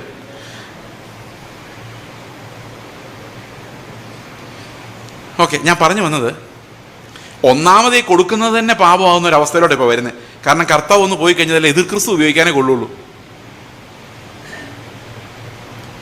ഞങ്ങളുടെ ഒരു ചെറിയ ചർച്ച, ഇത് യൂട്യൂബിൽ ഇടുന്നുണ്ടോ? ഇപ്പം ഇല്ലെന്നേ ഉള്ളൂ. എന്നാൽ പിന്നെ ഇടുമെങ്കിലും പറയുന്നില്ല. ഞാൻ പറഞ്ഞേക്കാം. ഞങ്ങളുടെ ചർച്ചിൻ്റെ ഒരു തീരുമാനമാണ് സ്വത്തോ സ്ഥലമോ മേടിക്കേണ്ട. അതിൻ്റെ കാരണം എന്താണെന്ന് വെച്ച് കഴിഞ്ഞാൽ വാടക മതി, ഹോള് എവിടെയെങ്കിലുമൊക്കെ ആരുടെങ്കിലും വീട്ടിൽ. അതിൻ്റെ കാരണം ഞങ്ങൾക്ക് ഒരു മാസം 5 ലക്ഷത്തോളം രൂപ മിനിസ്റ്റീരിയൽ എക്സ്പെൻസ് ഉണ്ട്, ശുശ്രൂഷാപരമായ ചിലവുകളുണ്ട്. ഒരു സഹോദരൻ 3.5 ലക്ഷം രൂപ ജോലിയുള്ള കാനഡയിലെ ജോലി വിട്ടിട്ട് ഇറാഖിൽ സുവിശേഷ വേലയ്ക്ക് പോയത്. ഭയങ്കര യുദ്ധത്തിന് നടുവില്ല. ആ 3.5 ലക്ഷം ജോലി പുള്ളിക്കും ഒരു 3 ലക്ഷത്തിൻ്റെ ജോലി ഭാര്യയ്ക്കും ഉണ്ടെങ്കിൽ സഭയ്ക്ക് കിട്ടേണ്ട ദശാംശം എത്രയാണ്? 35-30 65,000 രൂപ ഒരു മാസം കിട്ടും. ഇപ്പോൾ അത്രയും പൈസ അവർക്ക് അങ്ങോട്ട് കൊടുക്കണം. അപ്പോൾ സഭയുടെ നഷ്ടം എത്രയാണ്? 65 1,30,000 രൂപ നഷ്ടമാണ്. പക്ഷെ ദൈവരാജ്യത്തിന് അത് ഭയങ്കര ലാഭമാണ്. കാരണം അവിടെ ആ നാട്ടിൽ ആൾക്കാർ സ്നാനപ്പെടുന്നതും സഭയായി കൂടി വരുന്നതൊക്കെ കാണുമ്പോൾ അത് ഭയങ്കര അത്ഭുതമാണ്. അതാണ് നമ്മുടെ സന്തോഷം. ഓക്കെ, ഞാൻ പറഞ്ഞു വന്നത് സ്വയനീതിയെക്കുറിച്ചാണ്. നമ്മൾ എന്ത് പ്രവൃത്തി ചെയ്താലും അതിനകത്ത് നമുക്കൊരു സ്വയനീതിയുണ്ട്. അതുകൊണ്ട് അതിൻ്റെ പ്രതിഫലം ഇവിടെ തന്നെയാണ്. അതുകൊണ്ടാണ് ഈ ന്യായപ്രമാണത്തിൻ്റെ പ്രവൃത്തികളാൽ ഒരു ജഡവും ദൈവത്തിനു മുമ്പിൽ നീതീകരിക്കപ്പെടാത്തത്. അടുത്ത വാക്യം. നമുക്ക് ന്യായപ്രമാണം കൊണ്ട് ഏറ്റവും വലിയ പ്രയോജനം എന്ന് പറഞ്ഞു കഴിഞ്ഞാൽ നമ്മൾ എത്ര പാപികളാണെന്ന് ഇതും കൊണ്ട് നമുക്ക് മനസ്സിലാക്കാം. അതെങ്ങനെയാണെന്ന് അടുത്ത 7-ാം അധ്യായത്തിൽ പറയുന്നുണ്ട്. അടുത്ത വാക്യം. ശ്രദ്ധിക്കണം. ഇപ്പോഴോ ദൈവത്തിന്റെ നീതി വിശ്വസിക്കുന്ന എല്ലാവർക്കും യേശുക്രിസ്തുവിന്റെ വിശ്വാസത്താലുള്ള നീതി തന്നെ ന്യായപ്രമാണം കൂടാതെ വെളിപ്പെട്ടു വന്നിരിക്കുന്നു. അപ്പൊ ഇതെങ്ങനെയാണ് ന്യായപ്രമാണം കൂടാതെ ഒരു നീതി വരുന്നത്? നമുക്കറിയാം, ലോകത്തിലുള്ള എല്ലാ നീതിയും അതാത് രാജ്യങ്ങളുടെ അല്ലെങ്കിൽ മതത്തിന്റെ പ്രമാണം വെച്ചാണ് വരുന്നത്. എന്നാൽ ഇവിടെ പറയുന്നു ന്യായപ്രമാണം കൂടാതെ വേറൊരു നീതി, ദൈവത്തിന്റെ നീതി വെളിപ്പെട്ടു വന്നിരിക്കുന്നു. അതെങ്ങനെയാണ് വരുന്നത്? നമുക്കൊന്ന് ആലോചിച്ച് നോക്കാം. എങ്ങനെയാണ് ഇത് വരുന്നത്? നിക്കോദമസിന്റെ കഥ നിങ്ങൾ കേട്ടിട്ടുണ്ടോ? നിക്കോദമസിന്റെ കഥ അറിയാലോ. യോഹന്നാൻ 3:3 കർത്താവ് പറയുന്നു, വെള്ളത്താലും ആത്മാവിനാലും, 5-ാം വാക്യത്തിൽ, വെള്ളത്താലും ആത്മാവിനാലും വീണ്ടും ജനിച്ചില്ലെങ്കിൽ നീ ദൈവരാജ്യത്തിൽ കയറുവാൻ നിനക്ക് സാധിക്കില്ല. 5-ാം വാക്യം. ഓക്കെ, അപ്പോൾ നമ്മൾ ഈ രീതിയിൽ കയറില്ല. അതുകൊണ്ടാണ് ശിഷ്യന്മാരുടെ കർത്താവ് പറഞ്ഞത് സൂചിക്കുഴലിലൂടെ കയറുന്ന കാര്യം പറഞ്ഞപ്പം മനുഷ്യരാൽ അത് അസാധ്യം. അപ്പം നമ്മുടെ ജഡവുമായിട്ട്, നമുക്ക് ഈ സ്വഭാവവുമായിട്ട്, ഈ സെൽഫുമായിട്ട്, ഈ ഫ്ലഷുമായിട്ട്, ഈ സ്വയനീതിയുമായിട്ട് നമുക്ക് ഒരിക്കലും ആ സൂചിക്കുഴലിലൂടെ കയറാൻ സാധിക്കില്ല. അപ്പോൾ ഒന്നുകൂടെ ജനിക്കണം. ഒന്നുകൂടെ ജനിക്കുമ്പോൾ എന്തായിട്ട് ജനിക്കണം? 7-ാം വാക്യം വായിച്ചു. നിങ്ങൾ പുതുതായി ജനിക്കണമെന്ന് ഞാൻ നിങ്ങളോട് പറയൽ നിങ്ങൾ ആശ്ചര്യപ്പെടരുത്. കാറ്റ് അതിന് ഇഷ്ടമുള്ളിടത്ത് ഊതുന്നു, അത് എവിടെ നിന്ന് വരുന്നുവെന്നും എങ്ങോട്ട് പോകുന്നു നിങ്ങൾ അറിയുന്നില്ല. ആത്മാവിൽ ജനിച്ചവരെല്ലാം അതുപോലെയാകുന്നു. അപ്പൊ നമ്മൾ എങ്ങനെ ജനിക്കണം? ഈ സൂചിക്കുഴ കൂടെ പോകണമെങ്കിൽ ആത്മാവിൽ ജനിച്ചാൽ നമ്മൾ എന്തുപോലെയാകും? കാറ്റുപോലെയാകും. അങ്ങനെ ആയാലേ നമുക്ക് ദൈവരാജ്യത്തിൽ പ്രവേശിക്കാൻ. ഇപ്പൊ വീണ്ടും ജനിച്ച ഒരാള് കാറ്റുപോലെയാണെന്ന് പറഞ്ഞാൽ എൻ്റെ അർത്ഥം എന്താ? അവരുടെ ആഗ്രഹം സെറ്റിൽ ചെയ്യണമെന്നല്ല, അന്ത്യം വരെ മൂവ് ചെയ്തുകൊണ്ടിരിക്കണം എന്നാണ്. എത്ര പേർക്ക് മനസ്സിലായി ഞാൻ പറയുന്നത്? അപ്പൊ ആത്മാവ് ഉള്ളിലുള്ള ആളോട് എന്താ ആത്മാവ് പറഞ്ഞുകൊണ്ടിരിക്കുന്നത്? എവിടെയെങ്കിലും അടങ്ങിയിരിക്കടാ, പത്രം വായിച്ചോണ്ടെന്നല്ല. എന്താ പറയുന്നത്? മൂവ്. ഞാൻ ഈ കാനഡയിൽ ജോലി ചെയ്തുകൊണ്ടിരുന്ന ആ മകനാണ് ഇതിൻ്റെ എല്ലാം പൈനിയറിങ് വർക്ക് ചെയ്ത ആള്. അവനന്ന് 25 വയസ്സുള്ളൂ, 25-26. ഈ പൈനിയറിങ് വർക്ക് ചെയ്ത മോൻ അവിടെ ജോലി കിട്ടി. ഏതാനും മാസങ്ങൾ മാത്രം അവിടെ ജോലി ചെയ്തിട്ട് അത് വിട്ട് തിരിച്ചു പോരുമായിരുന്നു. അപ്പോൾ സെറ്റിലാകുന്ന ലൈഫിൽ നിന്ന് പുള്ളി കാറ്റ് പോലെ. മിനിഞ്ഞാന്ന് രാവിലെ ഒരു രാജ്യത്തു നിന്ന് വന്നു, ഇന്നലെ വൈകിട്ട് വേറെ രാജ്യത്തിലേക്ക് പോയി. ഇവിടെ വന്നിറങ്ങി ഞാനാ റിസീവ് ചെയ്ത് തിരിച്ചുകൊണ്ടേ വിട്ടത്. കാറ്റ് പോലെ ഇതിലേ പോകും, നമുക്കറിയാൻ മേല. അപ്പോൾ നിങ്ങൾ ചോദിക്കും നിങ്ങളുടെ സ്ഥിതി എന്താ, നിങ്ങൾ ഈ കുമ്പനാടൊക്കെ ഉണ്ടല്ലോ എന്ന് പറഞ്ഞു കഴിഞ്ഞാൽ, ഈ കാറ്റിൻ്റെ യഥാർത്ഥ സ്വഭാവം ഇത്രയേ ഉള്ളൂ. നിങ്ങളെല്ലാം അങ്ങനെ വിദൂര രാജ്യത്ത് പോകണം എന്നല്ല എൻ്റെ അർത്ഥം. ദൈവം എവിടെ വിടുന്നോ അവിടെ സന്തോഷം എന്നുള്ളതാണ്. എൻ്റെ കൂടെ കർത്താവുണ്ട്, അതാണ് എൻ്റെ സന്തോഷം. ഞാനൊരു ചെറിയ എക്സാമ്പിൾ പറയാം. കാറ്റ് പോലെ ആകുമ്പോൾ എന്താ പ്രത്യേകത, നമ്മൾ അത് വളരെ സിമ്പിളായിട്ട് മനസ്സിലാക്കും. ഇപ്പോൾ ഇതിന് 4 കഥകളുണ്ട് അല്ലേ, വെളിയിറങ്ങേ. ഓക്കെ, നമുക്ക് 2 കഥ ക്യാൻസൽ ചെയ്യാം. 2 കഥകൾ മതി. അല്ല 5 കഥകളുണ്ട് അല്ലേ. ഓക്കെ, 2 കഥകൾ, ഒന്ന് ഇതിലെ ഒന്ന് അതിലെ മാത്രം നിങ്ങൾക്ക് വെളിയിൽ പോകാൻ പറ്റുള്ളൂ എന്ന് വിചാരിച്ചോ. ഉപവാസ പ്രാർത്ഥനയാണല്ലോ. ഇന്ന് ഉപവാസ പ്രാർത്ഥനയുടെ വൈകിട്ട് ഇപ്പോൾ മീറ്റിംഗ് കഴിയുമ്പോൾ ഉപവാസം തീരുമെന്നാണ് പാസ്റ്റർ പറഞ്ഞത്. അങ്ങനെ പറഞ്ഞത് എൻ്റെ ഓർമ്മ. അപ്പോൾ ഉപവാസം കഴിഞ്ഞിട്ട് നിങ്ങൾ ഈ വഴി ഇറങ്ങുവാണെങ്കിൽ കഞ്ഞിയും പയറും, ആ വഴി ഇറങ്ങുവാണെങ്കിൽ ചിക്കൻ ബിരിയാണി. നിങ്ങൾ ഏത് വഴി ഇറങ്ങും? ഏത് വഴി ഇറങ്ങും? കഞ്ഞിയും പയറും വഴിയാണ്. അതെ, അതങ്ങനെ പറഞ്ഞാലും ഞങ്ങളുടെ മകളുടെ കല്യാണം നടന്നപ്പം, ഞങ്ങളുടെ മകൾ എന്ന് പറഞ്ഞാൽ അഡോപ്റ്റഡ് മകൾ, അവരുടെ കല്യാണം നടന്നപ്പോൾ 125 പേരെ ഞങ്ങൾ വിളിച്ചു. എറണാകുളത്ത് വെച്ചായിരുന്നു കല്യാണം. 125 പേരെ വിളിച്ചു. കല്യാണ റിസപ്ഷനായിരുന്നു. അപ്പോൾ എന്താ ഉണ്ടാക്കേണ്ടതെന്ന് പരിചയമുള്ള ഒരു വിശ്വാസിയാണ് ഉണ്ടാക്കി തരുന്നത്. എന്ന് വെച്ചാൽ എല്ലാവരും പറയുന്നത് ചോറും കറിയും മതി എന്നാണ്. എല്ലാവരും അങ്ങനെ മലയാളിയോട് ചോദിച്ചാൽ അങ്ങനെ പറയുള്ളൂ. അപ്പോൾ ഞാൻ പറഞ്ഞു ചോറും കറിയും വേണ്ട, ബിരിയാണി തന്നെ മതി, ഫ്രൈഡ് റൈസും ചിക്കനും മതി.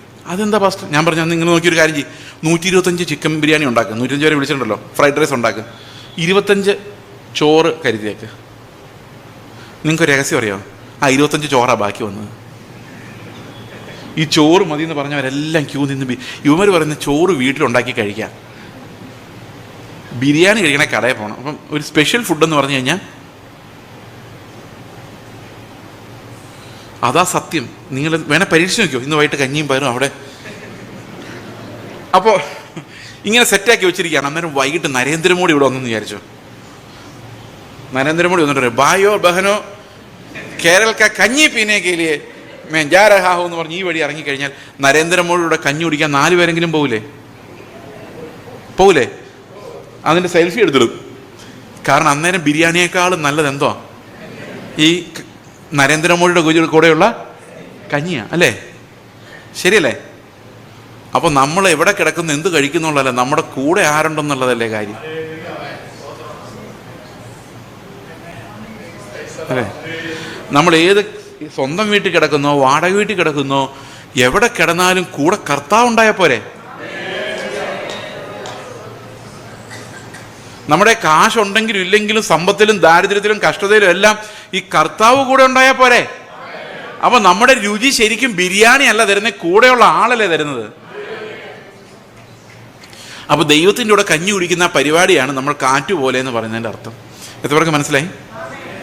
കഞ്ഞി എങ്കിൽ കഞ്ഞി, ബിരിയാണി എങ്കിൽ ബിരിയാണി. എവിടെ പോയാലും കർത്താവ് നീ എവിടെ ഉണ്ടോ. ഇപ്പൊ മോശയോട് കർത്താവ് പറഞ്ഞായിരുന്നു, നിന്നെ ഞാൻ ഒറ്റയടിക്ക് മിസ്രൈമിൽ എത്തിക്കാം. 33 അധ്യായം നിങ്ങൾ വായിച്ചു നോക്കണം.